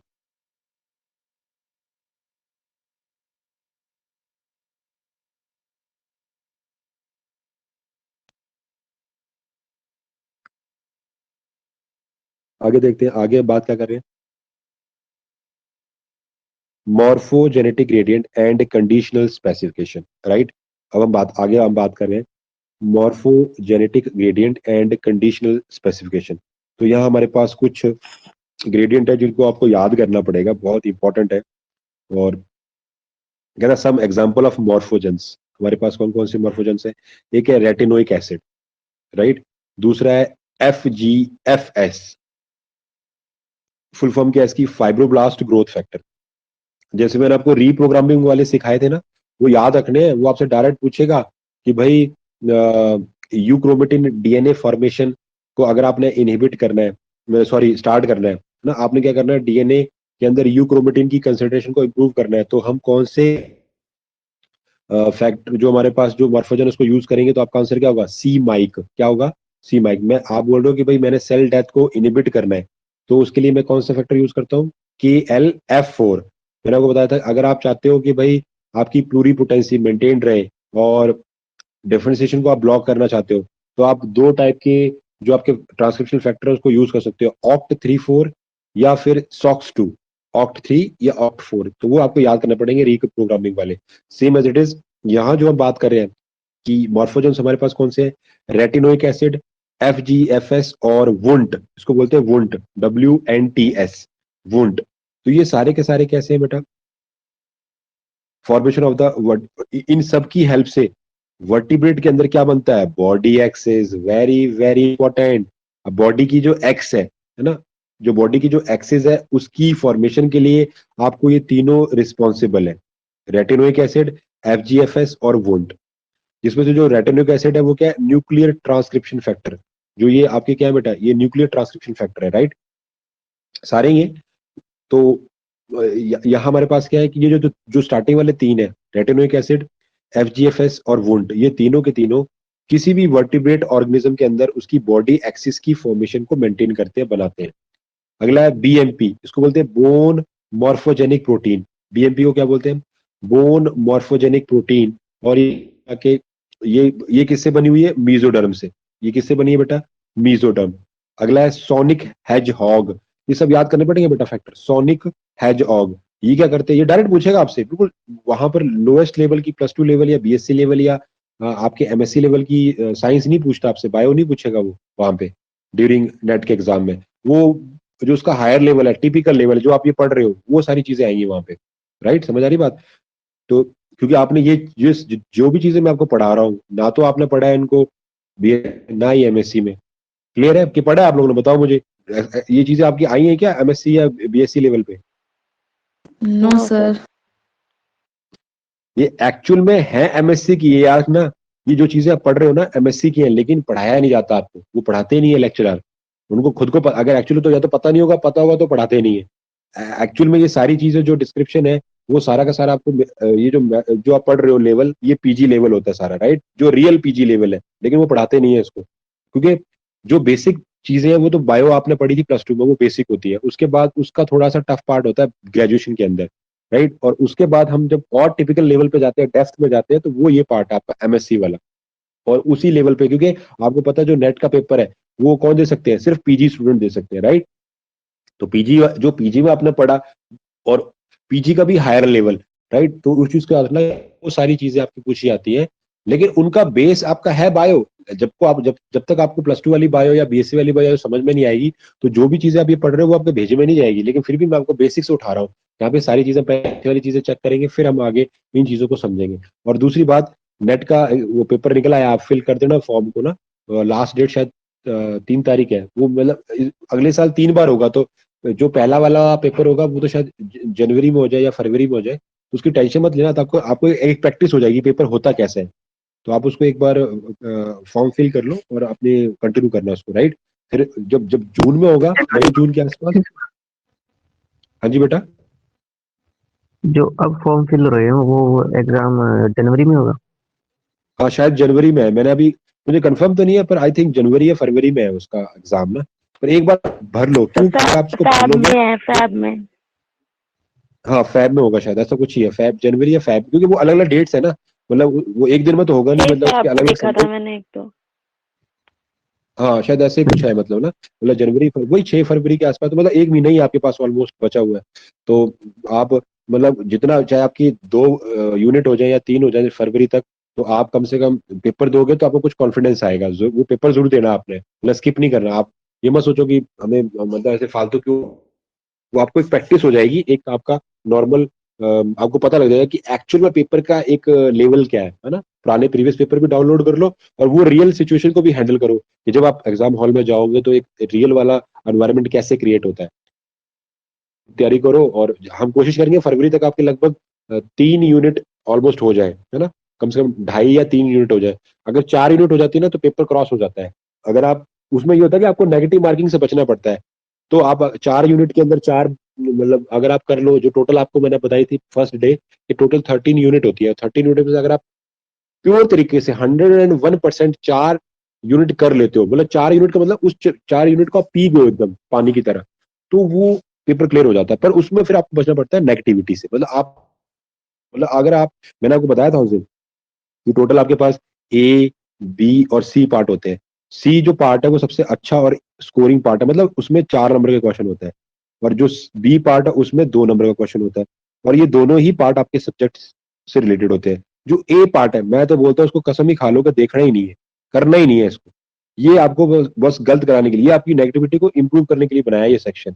या आप बहुत ज्यादा तेज हो रीजनिंग में तब करना, पर मत ही करना, क्योंकि मैंने भी लगभग, आप मान लो कि मैंने अभी तक नेट के पेपर 6 या 7 बार दे चुका हूँ, राइट। तो उनमें मैंने जब भी इसको सॉल्व किया, चाहे मैंने इसके 3 क्वेश्चन किए हो, चाहे मैंने इसके 4 क्वेश्चन किए हो, मेरे चारों के चारों 100% वो गलत ही हुए हैं। तो वो फिर आप 4 आपके माइनस हो गए ना, 4 वो हुए और साथ में जो 4 क्वेश्चन के 8 बनने थे, तो 8 और 4 कितने, 12 मेरे क्वेश्चन माइनस हो गए, मार्क्स जो है। तो इनको देखो ही मत, ये आपको कभी भी हेल्प नहीं करेंगे आपके स्कोर को इम्प्रूव करने में। सिर्फ बी और सी पे फोकस रखना है, बी और सी पर। इवन कि मैं आपको ए पार्ट के भी नोट्स प्रोवाइड कर दूंगा, लेकिन वो उसका कोई फायदा नहीं है मेरे हिसाब से, मत करना, ताकि आप अपना दिमाग मत खराब करना। हाँ, कुछ बेसिक बातें बता दूंगा, ताकि कई बार ऐसा हो कि आपको बी भी नहीं आ रहा और सी भी कम कम आया और बी भी ठीक नहीं हुआ है, तो जब फ्री टाइम बचा तो उससे लड़ाई कर लो, पता ही है कि वो कुछ खास नहीं हुआ तो ऐसा टाइम पास हो रहा है, लेकिन अदरवाइज करना नहीं है। आप बस ये याद रखो, अब होते हैं टोटल, आपके पास होते हैं 25 क्वेश्चन करने होते हैं सी में, जो हमें करने हैं, कंपल्शन है। और जो बी है उसमें आपको क्वेश्चन करने हैं 35। कितने करने हैं बेटा? 35। तो जो 35 है वो आप कर रहे हो ऑलमोस्ट 70 क्वेश्चन के अंदर में से, चॉइस होती है। और जो 25 क्वेश्चन है, आई थिंक वो 50 क्वेश्चन में से होती है चॉइस, कि 50 में शायद 25 करने हैं, ऐसा कुछ है, मुझे याद नहीं है, पर ऐसे कुछ है। चॉइस है दोनों, बी और सी में चॉइस होती है हमें। तो चॉइस तो ए में भी है, लेकिन मैं यहाँ बात कर रहा हूँ बी और सी के लिए। तो अगर आप सी वाले पार्ट में 25 क्वेश्चन आपने कर कंपल्शन, अगर 26 करोगे तो चेक 25 ही करेगा आपके। अगर 25 आप क्वेश्चन कर रहे हो, मतलब 25 में से आपने कितने करने, एक डेडलाइन 18, 18 तक जाना है आपने, कोशिश करनी है 18 क्वेश्चन या 20 क्वेश्चन की करनी, राइट। लेकिन जो 20 क्वेश्चन आपने करने हैं वो डेड श्योर होने चाहिए आपके। और जो रहे आपके बी पार्ट में आपने करने हैं 35, 35 में से आपको कंपल्शन कितना है, लगभग लगभग 22 क्वेश्चन का, 22 क्वेश्चन आपने निपटाने हैं अपने बी पार्ट में, ये आपका टारगेट होना चाहिए। बी में 22 और सी में 25। अगर आप 22 और 25 कर लो तो कितने हो गए, 25 को मल्टीप्लाई करो 4 से, तो 25 इंटू 4 इज इक्वल टू 100, तो 100 तो ये हो गए। और 22 ये आपके, और उसको करो आप इसके साथ ऐड, 2 से करो मल्टीप्लाई, तो ये कितने हो गए आपके 44। तो आपका स्कोर हो गया 144। कितना हो गया? 144। तो 144 का, और टोटल आपकी क्वेश्चन कितने मार्क्स का है? 200 का है पेपर।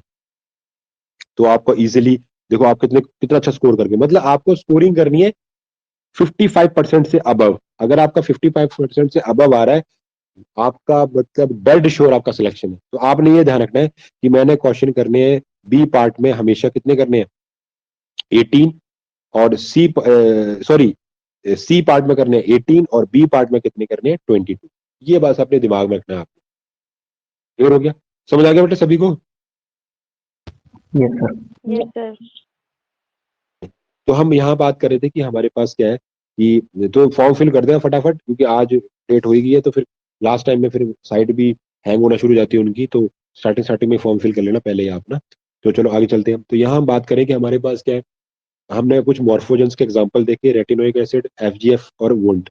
ये सारे के सारे कैसे हैं, आपके न्यूक्लियर ट्रांसक्रिप्शनल फैक्टर है, और ये बॉडी की एक्सेस को बनाने में आपकी हेल्प करते हैं। एक होता है बीएमपी, इसको बोलते हैं बोन मॉर्फोजेनिक प्रोटीन, ये मेसोडर्मल इन ओरिजिन होती है।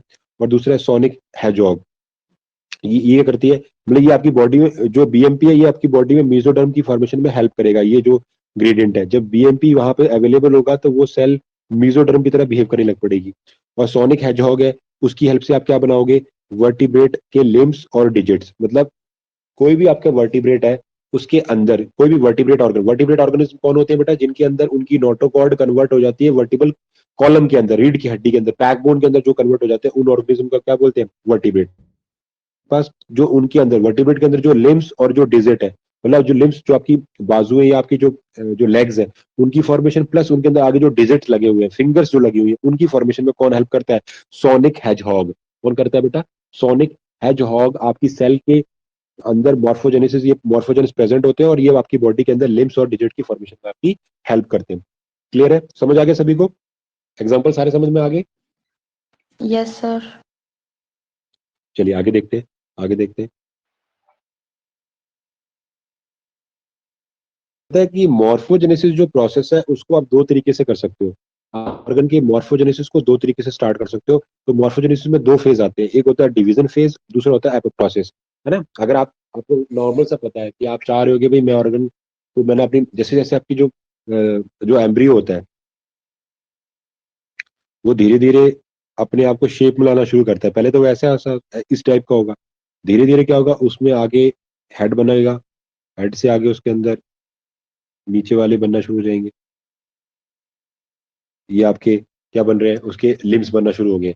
तो ये जो लिम्स की ग्रोथ है फर्दर डायरेक्शन में आगे की तरफ बढ़ेगी, ये आगे जो उसके आपके हाइंड लिम्ब है, फोर लिम्ब और हाइंड लिम्ब बनना शुरू होंगे।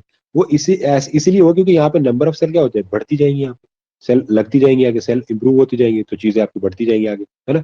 तो इस डिवाइड करना इंपॉर्टेंट है, तो इसलिए बोल रहा है कि जो आपकी मॉर्फोजेनेसिस होता है उसमें एक तो होता है डिवीजन और दूसरा होता है एपोप्टोसिस। वेरी वेरी इंपॉर्टेंट, इसको स्टार डाल देना बेटा, स्टार डालना। एपोप्टोसिस पूछा जाता है कई बार, और एपोप्टोसिस को क्या बोल सकते हो, प्रोग्राम्ड सेल डेथ। क्या बोलोगे, प्रोग्राम्ड सेल डेथ। बड़ा इंपॉर्टेंट है। जो मॉर्फोजेनेसिस है वो दो तरीके से होता है, मतलब वो दो तरीके, मतलब उसमें दो चीजें यूज होती है, यूटिलाइज होती है। पहला डिवीजन, लगातार मॉर्फोजेनेसिस के टाइम, मॉर्फोजेनेसिस का मतलब क्या होता है, फॉर्मेशन ऑफ ऑर्गन्स। ऑर्गन को बनाने के लिए आपको सेल चाहिए, तो सेल को बनाने के लिए आपको डिवीजन करना पड़ेगा। तो ये डिवीजन करती है और क्या बनाती है, एक्सप्रेशन ऑफ जीन्स।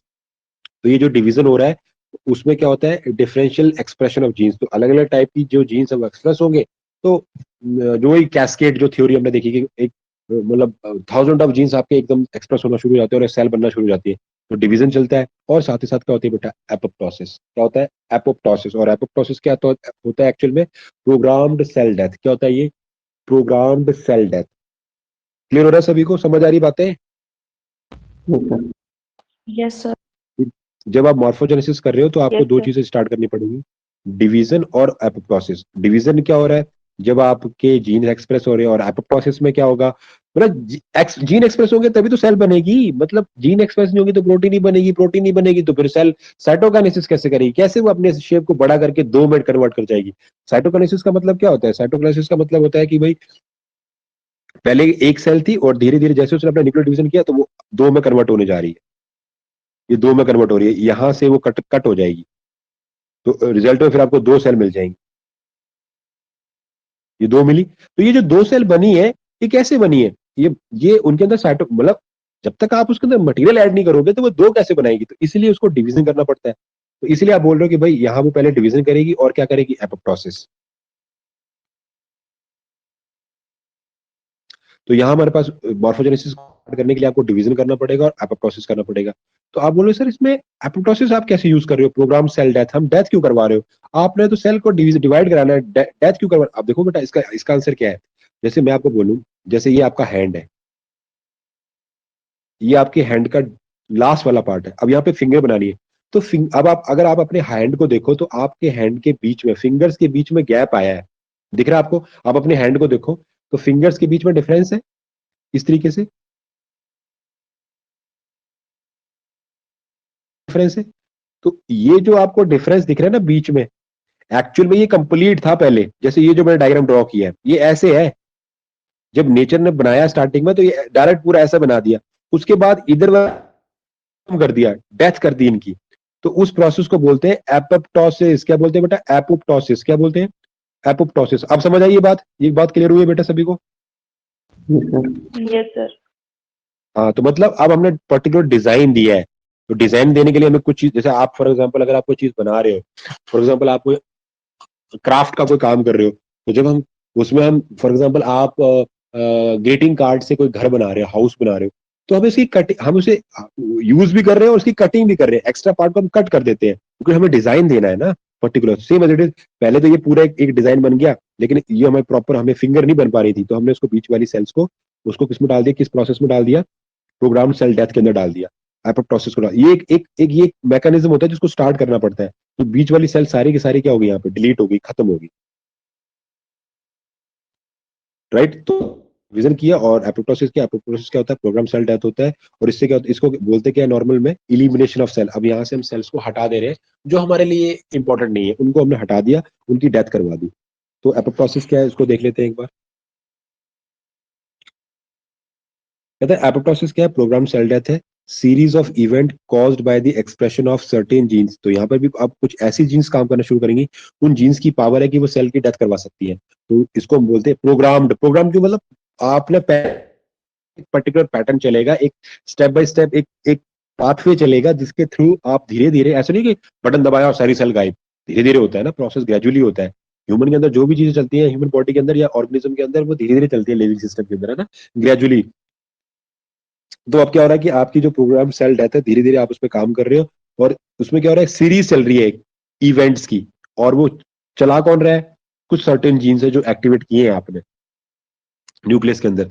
और उसमें क्या होगा, मतलब कौन से जीन्स है वो, वेल्थ हेल्थी जीन आपके, है ना, मतलब वेल्थ जीन, मतलब तो ठीक, जो पहले ठीक थे बस वो काम करवा रहे हैं, उन्होंने अपने आप को एक्टिवेट किया है कि भाई हमने सेल को खत्म करना है, राइट। जैसे आप यहाँ देख रहे हो कि मेरे पास पहले एक यहाँ पे ये आपके पास एक हैंड बना हुआ, बीच में आपके पास क्या है, मैं इसको थोड़ा जूम कर देता हूँ।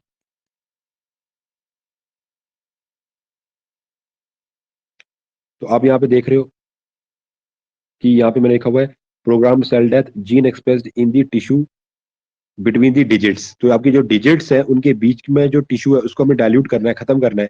तो यहाँ पर क्या हुआ, हमने यहाँ लिखा हुआ है आफ्टर 41 डेज आफ्टर फर्टिलाइजेशन। तो ये जो फॉर्मेशन हुई है, मतलब जो एपोप्टोसिस वाला जो प्रोसेस शुरू होगा, वो कब होगा, जब आपका क्या हुआ है, आप मतलब जो फर्टिलाइजेशन के 41 डेज के बाद, समझ आ रही बात, मतलब जो फर्टिलाइजेशन हुए हुए कितने दिन हो गए, 41 डेज के बाद ये एपोप्टोसिस वाला प्रोसेस जो चालू हो जाएगा। और उसके बाद यहाँ से देखो सारे टिश्यू को गायब हो गए।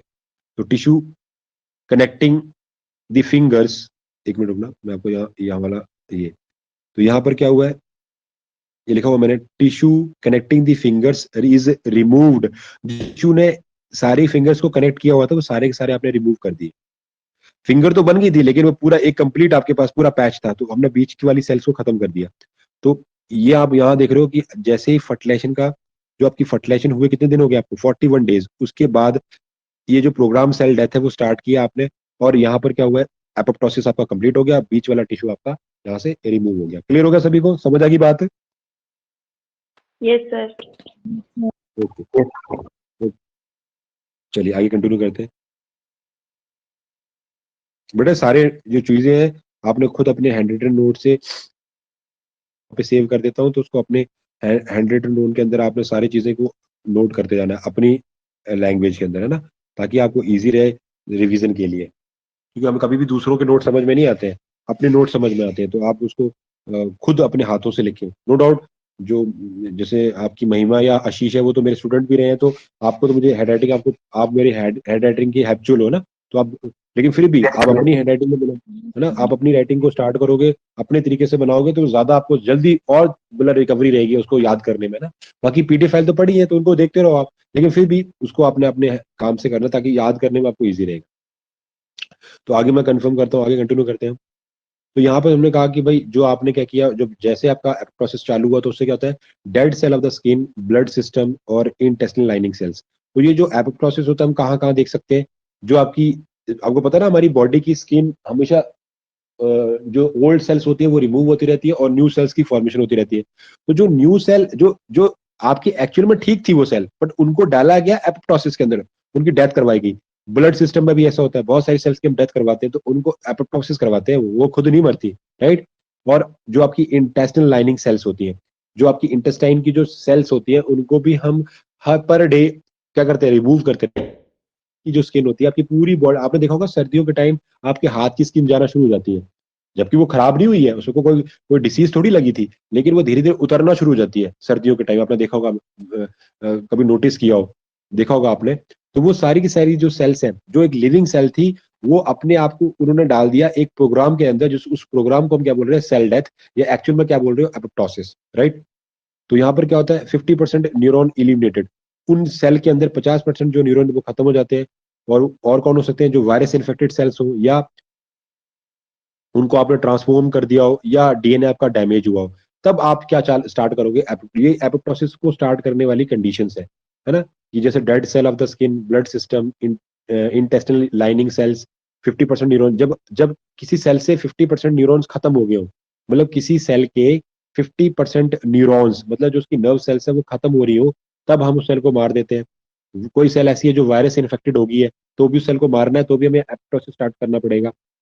कोई सेल जो है वो ट्रांसफॉर्म्ड हो गई, मतलब उसे करवाना कुछ था, वो बदल किस में गई, तो हम उसे फिर एलिमिनेट कर देते हैं, खत्म कर देते हैं। या आपकी सेल का जो डीएनए वो डैमेज हो गया हो, तब हम उसको हटाना हो, तो भी हम एपोप्टोसिस चालू करते हैं। अब समझ आ गया बेटा एपोप्टोसिस का क्या मीनिंग और कब उसको स्टार्ट करते हैं? क्लियर हो गया बेटा यस सभी सर। को? Yes sir. चलिए तो आगे देखते हैं, नेक्स्ट हम पॉइंट को कंटिन्यू करते हैं। नेक्स्ट हमारे पास बात आती है रिप्रोडक्शन। नेक्स्ट हमारे पास बात है बेटा रिप्रोडक्शन के लिए। तो कहता है कि जो आप, ये तो हमें नॉर्मली पता है वैसे भी, कि प्रोडक्शन जो है वो बेसिकली दो टाइप का होता है, ए सेक्सुअल और सेक्सुअल।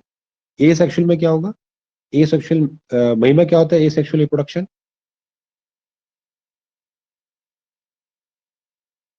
सर इसमें जैसे प्रॉपरली गैमेट फॉर्मेशन नहीं होती होगी शायद।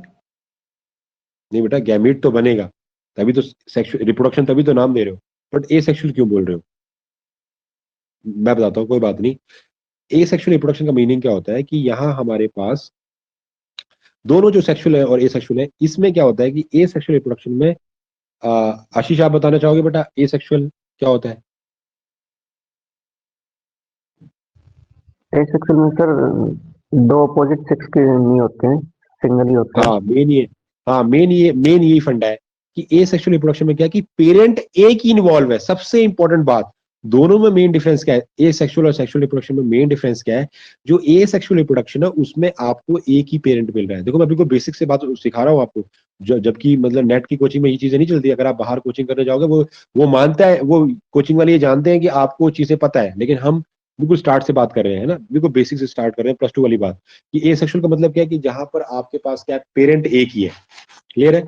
यहाँ हमारे पास पेरेंट एक ही टाइप का है, उसका सेक्स मैटर नहीं करता कि वो मेल है फीमेल है। बस हम ये बात करें, यहाँ पर एक सिंगल पेरेंट की इन्वॉल्वमेंट हो, सिंगल पेरेंट एक सिंगल गैमिट बना रहा है और वो फर्दर आगे जाके क्या कर रहा है, बॉडी की फॉर्मेशन कर रहा है। सेक्सुअल में क्या होगा, आपको दो गैमिट इन्वॉल्व करने पड़ेंगे, जो दोनों ही गैमिट है वो अपोजिट सेक्स के होने चाहिए।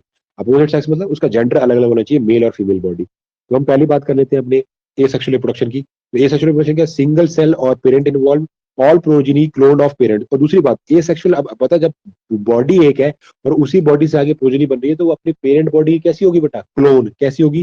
क्लोन होगी वो, है ना। क्लोन का मतलब उसका जेनेटिक मटेरियल अपने पेरेंट के जेनेटिक मटेरियल से 101% मैच करेगा, कोई चेंज नहीं। जैसे बैक्टीरिया या अमीबा, अब या पैरामीशियम, क्या हम बता सकते हैं कि मदर पैरामीशियम कौन है और उसका जो डॉटर पैरामीशियम कौन है? बिल्कुल नहीं बता सकते, दोनों सेम ही होते हैं। बता ही नहीं सकते आप। ना अमीबा में डिफरेंशिएशन कर सकते हो, ना बैक्टीरिया के अंदर आप डिफरेंशिएशन कर सकते हो, सारे एक जैसे होते हैं। तो वो होता है एसेक्सुअल, राइट। वेरिएशन यहाँ कैसा होता है, एब्सेंट, मतलब आप उनमें डिफरेंस नहीं निकाल सकते, तो यहाँ पर वेरिएशन होता ही नहीं है। ऑल आर आइडेंटिकल, सारे के सारे जो होते हैं। फॉर एग्जाम्पल मैं आपको बनाऊंगा, जैसे फॉर एग्जाम्पल ये मेरे पास एक बैक्टीरिया है, तो इसने जैसे आगे प्रोडक्शन किया, तो ये सॉरी, इसका डिजाइन सही नहीं बना। मेरे पास एक बैक्टीरियल सेल है, उसने आगे डिवाइड किया तो दो बैक्टीरिया बनाए। अब आप बताओ कि जब आपके पास ये था आपके मदर, मतलब आप बोल लो कि ये मदर बैक्टीरिया, और इससे आपके दो बैक्टीरिया बने, तो ये इन दोनों, अब आप बोलो कि मदर कहाँ गई, मदर तो गायब ही हो गई, ये तो खत्म हो जाती है क्योंकि ये डिवाइड होगी दो के अंदर। तो एक्चुअल में बैक्टीरिया इसलिए इमोर्टल होता है, कैसा होता है, मॉर्टल, सॉरी, कैसा होता है, मॉर्टल, कभी मरता नहीं है वो, अमर होता है वो। क्यों? क्योंकि जैसे ही इसे आपने आपको डिवाइड किया तो दो बैक्टीरिया बन गए। तो पहले वाला बैक्टीरिया जो मेन पुराना वाला था वो तो गायब ही हो गया, उसने आगे फर्दर दो बना लिए, ये फर्दर फिर दो बना लेंगे, और इसको बनने में 1 मिनट से भी कम टाइम लगता है। तो इसीलिए ये जो रिप्रोडक्शन है ये कैसा होता है, ए सेक्सुअल, क्योंकि इसमें इसने क्या कर रहा है, वो एक ही पेरेंट इन्वॉल्व हो रहा है, और जो जो भी आपके आगे जो फर्दर चीजें बन रही है वो अपने मदर के क्लोन है। जैसे आप इसकी बात करें, इन दोनों की बात करें, ये क्लोन है अपने पेरेंट की, है ना। बिल्कुल डिफ्रेंसिएशन नहीं निकाल सकते कि यहाँ पे ये मदर है और ये आपका उसका सन है या डॉटर है ना, क्योंकि यहाँ पे डिफ्रेंसिएशन ही नहीं है इस टाइप की कोई भी। तो जैसे यहाँ पे मैंने एग्जांपल दिया है बैक्टीरिया, तो जो इसमें क्या होता है, बाइनरी फिशन इन बैक्टीरिया और बर्डिंग इन ईस्ट। तो मतलब अगर आपकी ए सेक्शन का मतलब होता है कि या तो ईस्ट का मतलब क्या है, जो आप जैसे ईस्ट क्या होते हैं, जैसे आपने देखा होगा ना, जब जो फंगस होती है, जैसे आप ब्रेड लेके आए हो, ब्रेड पड़ी रही है आपकी पुरानी, तो वो खराब हो जाती है, तो फंगस, तो वो ईस्ट वहां पे ग्रोथ कर जाती है और उसका बाद में फर्मेंटेशन कर देती है। फर्मेंटेशन से क्या होगा, वहां पर आपकी CO2 इवॉल्व होगी और इथाइल अल्कोहल और एसिटिक एसिड बनेगा और स्मेल आएगी वहां उस चीज से। तो ये होता है ए सेक्शन है ना। कल हम इसका नेक्स्ट पार्ट करेंगे। अच्छा अच्छा, अभी कर लेते हैं, अभी है इसके साथ ही है। नेक्स्ट हम बात करते हैं, एक मिनट रुकना, उसमें नेक्स्ट पार्ट कैसे क्यों नहीं आया, एक सेकंड। अच्छा हाँ ये तो हम बात कर रहे थे कि यहाँ हमारे पास क्या हो गया, ये हमने अभी एग्जांपल लिया कि भाई जो बैक्टीरिया से दो बैक्टीरिया बने, फिर उस फिशन मतलब होता है टूटना, तो उसको हम क्या बोलते हैं, बाई बाई मतलब दो दो में टूट रहा है, तो नाम क्या पड़ गया, बाइनरी फिशन। तो बैक्टीरिया क्या यूज कर रहा है, बाइनरी फिशन। तो ये किसमें आता है, एसेक्सुअल मेथड के अंदर। तो बाइनरी फिशन इन bacteria, budding east, tuber stem cutting या पार्थिनोजेनेसिस, ये सारे के सारे जो मेथड है वो आपके किसमें काउंट हो रहे हैं बेटा, ए सेक्सुअल रिप्रोडक्शन में। इसमें काउंट हो रहे हैं ए सेक्सुअल रिप्रोडक्शन में। मतलब कि मैं अगर बात करूं, बडिंग बडिंग क्या होती है, जैसे मेरे पास बडिंग को आप देख सकते हो इसके अंदर, हाइड्रा के अंदर भी देख सकते हो।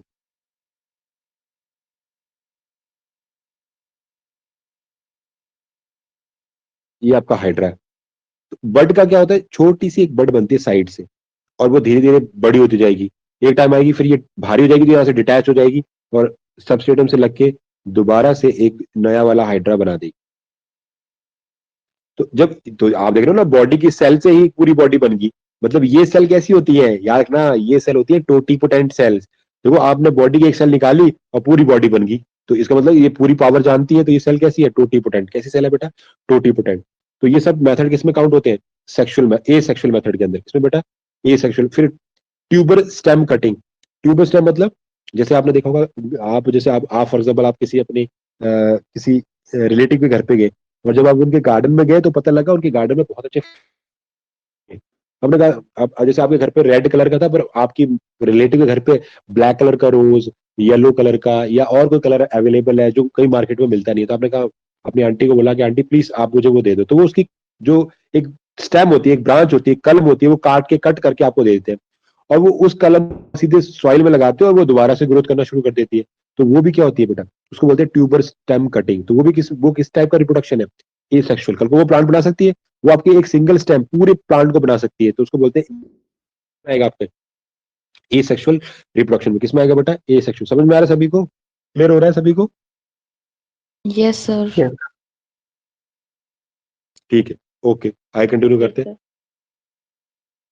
तो ये जो ए सेक्सुअल के मेथड मैंने आपको बताए, वो कौन कौन से, बाइनरी फिशन इन बैक्टीरिया, बडिंग इन ईस्ट, ट्यूबर स्टेम कटिंग और पार्थिनोजेनेसिस। पार्थिनोजेनेसिस का मतलब क्या होता है, ये है तो इंडिविजुअली, लेकिन ये पार्थिनोजेनेसिस हमें देखने को मिलता है हनी बी के अंदर। मतलब यहाँ पर क्या हो रहा है कि जब आपका एग विदाउट फर्टिलाइजेशन, बिना फ्यूजन के ही नेक्स्ट जनरेशन को बना दे, वो प्रोसेस कहलाता है पास। मतलब मेरे पास क्या है, ओवम है। फीमेल में से क्या बनता है, ओवम।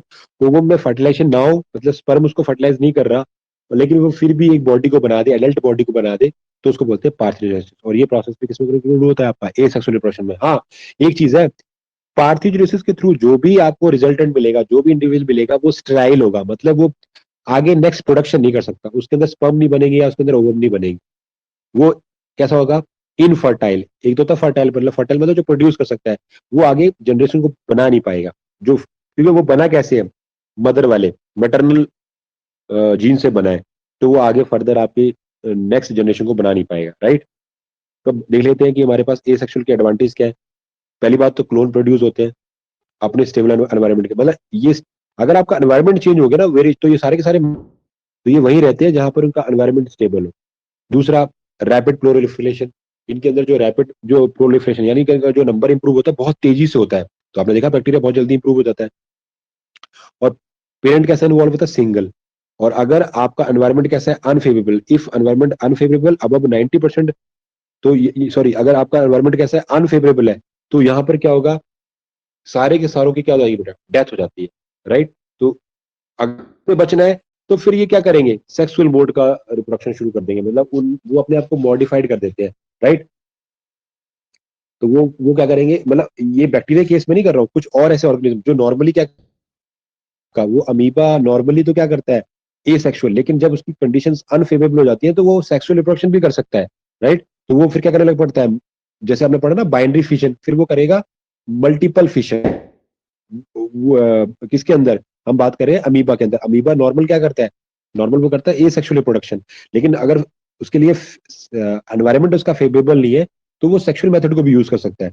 तो वो कहता है कि अगर आप सेक्सुअल रिप्रोडक्शन, तो ये सारे के सारे जो भी आपके आगे वाली जो जनरेशन होती है वो क्लोन होती है अपनी मदर सेल की, और वो सिर्फ एक स्टेबल एनवायरनमेंट में ही ग्रोथ कर सकते हैं। और यहाँ पर क्या हो रहा है, रैपिड प्रोलिफरेशन होती है, नंबर ऑफ इंडिविजुअल बहुत जल्दी हाई हो जाता है।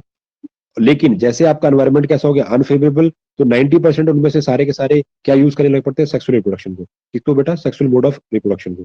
डिसएडवांटेज क्या है, पहली बात तो क्लोन प्रोड्यूस होंगे और अनफेवरेबल सर कंडीशन में वो। सर हाँ जी सर जी मैम। जैसे जो हम इसका एग्जाम्पल पढ़ते थे ना, पढ़ते हैं मतलब बाइनरी फिजन और मल्टीपल फिजन का, तो जो हाँ जी हाँ मल्टीपल जी, फिजन में हमने प्लाज्मोडियम वाला पढ़ा तो वो सेक्सुअल मोड के अंदर आ जाएगा। वो मतलब उसमें ही आ रहा है। क्यों, क्योंकि वो नॉर्मल जो कर रहा था बाइनरी फिशन के थ्रू, वो जो नॉर्मल नंबर इंप्रूव कर रहा था वो एसेक्सुअल रिप्रोडक्शन है। लेकिन जैसे ही उसको वो एनवायरमेंटल कंडीशन उसकी बंद होगी, फॉर एग्जांपल वो जिस टेम्परेचर पे होता था वो टेम्परेचर नहीं रहा, या जो पानी की पीएच थी वो पीएच नहीं मिल रही उसको, तो वो फिर दूसरे मेथड को यूज करेगा और वो आएगा फिर सेक्सुअल में। और सेक्सुअल के लिए, सेक्सुअल का मतलब ये नहीं होता कि वो मीट करेगा, मतलब वो अपनी बॉडी को अब उससे वो मतलब अपने आप को मॉडिफाइड कर रहा है, क्योंकि वो एसेक्सुअल नहीं कर सकता, वो करेगा सेक्सुअल मेथड के अंदर। तो उसमें वो क्या करेगा, अपने नंबर को इंप्रूव करेगा, शुरू हो जाएंगी। तो वो सारी की सारी सिचुएशन फिर किसमें क्रिएट होगी, मल्टीपल फिशन के अंदर। तो जो आपका जो जो नॉर्मल पहले क्या होता है, जैसे मैं आपको डायग्राम ड्रॉ करके दिखाता हूँ। जैसे मेरे पास ये अमीबा है फॉर एग्जाम्पल, तो अगर इसने नॉर्मल करना है तो ये ऐसे करेगा, सिंपल। इसने यहां से अपने आप को बाइफरकेट किया और आपको रिजल्ट में 2 पैरामीशियम दे दिए। क्लियर है। लेकिन अब उसके बाद ये फेवरेबल कंडीशंस नहीं है, तो ये क्या कर रहा है, इधर देखो, मेरे पास ये क्या है, अमीबा है, और इसने अब स्पेशल टाइप के स्पोर बनाना शुरू कर दिए, और वो एक पर्टिकुलर एक मेम्ब्रेन बंद है, ये सारे स्पोर्स पड़े हैं, राइट। इनसे अब हर एक स्पोर से अलग अलग आपका क्या बनना शुरू हो जाएगा, अमीबा बनना शुरू हो जाएगा। तो इसको हम बोलेंगे मल्टीपल फिशन। मतलब यहां पर क्या हुआ, मल्टीपल टाइप के आपके पास स्पोर की हेल्प से आपने बॉडीज को बनाना शुरू कर दिया। तो ये फिर यूज कर रहा है ए सेक्सुअल को हटा के वो किस पे चला गया, सेक्सुअल मोड के ऊपर। क्लियर हो गया, आप समझ आया मैम। यस सर, बैक्टीरिया में जो वो ओके। कंजुगेशन होती है ना, जब वो मतलब हाँ वो उसकी एक्चुअल लाइक में समथिंग कुछ जो ऐसे। हाँ जो कंजुगेशन जो प्रोसेस है वो एक्चुअल में आपका एक सेक्सुअली मोड है। ये पैरामीशियम में देखते हो आप नॉर्मली, वही जैसे अमीबा का केस लिया, आप पैरामीशियम में जा सकते हो, पैरामीशियम में कंजुगेशन होता है। तो उसमें क्या है कि आपके पास, अगर मैं बात करूं, नॉर्मल क्या होता है कि आपके पास जो हम बात कर रहे हैं पैरामीशियम के लिए, नॉर्मल वो यहां से क्या करेगा, फिशन करेगा। सॉरी, पैरामीशियम जो जो फिशन करता है वो लॉन्गिट्यूडनल होता है, इस तरीके से आप यहां से फिशिंग करोगे और 2 आपको पैरामीशियम मिल जाएगी। लेकिन जब उसको अनफेवरेबल कंडीशंस मिलेंगी, तो वो वही करेगा कि टेम्परेरी फॉर्म में वो अपने साथ एक और पैरामीशियम को अटैच कर लेगा और एक बनाएगा साइटोप्लाज्मिक ब्रिज आपस में। और अपने उसके पास जो पैरामीशियम एक ऐसा ऑर्गेनिज्म है जो डाई न्यूक्लियोटाइड होता है, उसके पास 2 न्यूक्लियस होते हैं, एक बड़ा वाला एक छोटा वाला, है ना, एक माइक्रो और एक मैक्रो और एक माइक्रो। तो उनके न्यूक्लियस एक दूसरे के अंदर शिफ्ट हो जाते हैं और वो मिक्स हो गए। शिफ्ट होने के बाद वो मिक्स हुए, फिर ये अलग हो जाते हैं, उनको बोलते हैं एक्स कंजुगेंट, राइट। दोनों अलग हो जाएंगे और मिक्सिंग के बाद अब फिर ये प्रोडक्शन करेंगे दोबारा से। तो इसको भी हम क्या किस में काउंट करते हैं फिर, सेक्सुअल रिप्रोडक्शन। क्योंकि सेक्सुअल रिप्रोडक्शन का मतलब ये होता है कि आपने दूसरे का जीन्स लिया है, दूसरे के साथ थोड़ी सी इंटरमिंगल की हुई है। समझ आ रही बात, क्लियर होगी मैम। Yes sir. चलिए, तो यहां हमारे पास डिसएडवांटेज क्या आया बेटा, डिसएडवांटेज हमारे पास क्या निकल के आया, क्लोन या एक्चुअल क्लोन प्रोड्यूस होंगे। और क्लोन का चक्कर ये है कि क्लोन एक ही एनवायरनमेंट में रह सकता है। अगर आपने जरा सा भी क्योंकि उसमें वेरिएशन नहीं है ना, उसके अंदर पावर नहीं है अलग किसी, तो जैसे एनवायरनमेंट चेंज हुआ तो सारे के सारे वो मर जाएंगे। मतलब फॉर एग्जांपल आप गर्मी वाले इलाके में रह रहे हो, गर्मी इलाके जो ड्राई एरिया, और वहां पर जो क्लोन बने हैं वो ड्राई टेम्परेचर में रह सकते हैं, मतलब उनको टेम्परेचर चाहिए 45 to 50। लेकिन आप एकदम से वहां का टेम्परेचर चेंज हो गया, वहां पर सर्दी आ गई और 20 हो गया, तो सारों की सारी डेथ हो जाएगी, राइट। तो in unfavourable environment all are die because absence of variation, क्योंकि इनके पास वेरिएशन नहीं है ना, तो वो सर्वाइव, जैसे हमारी बॉडी है, हमारी बॉडी के अंदर वेरिएशन प्रेजेंट होता है, हम किसी भी एनवायरनमेंट के अंदर सुटेबल है क्योंकि हमारे पास वेरिएशन अवेलेबल है, राइट। समझ आ गया सभी को बेटा, सभी को क्लियर हुआ है। Yes sir. चलिए बेटा, आज इतना ही करते हैं, कल हम नेक्स्ट करेंगे सेक्सुअल रिप्रोडक्शन को, आगे कंटिन्यू करते हैं, राइट। तो आप इतना करो और इसको सारा फिक्स करो अपनी कॉपी के अंदर। तो कोई प्रॉब्लम हो, डाउट हो तो आप इसको पूछ सकते हो। हाँ जी आशीष बेटा, क्या बोल रहे हो। Okay sir. ओके बेटा, okay. Thank you sir. Okay ma'am, okay ma'am.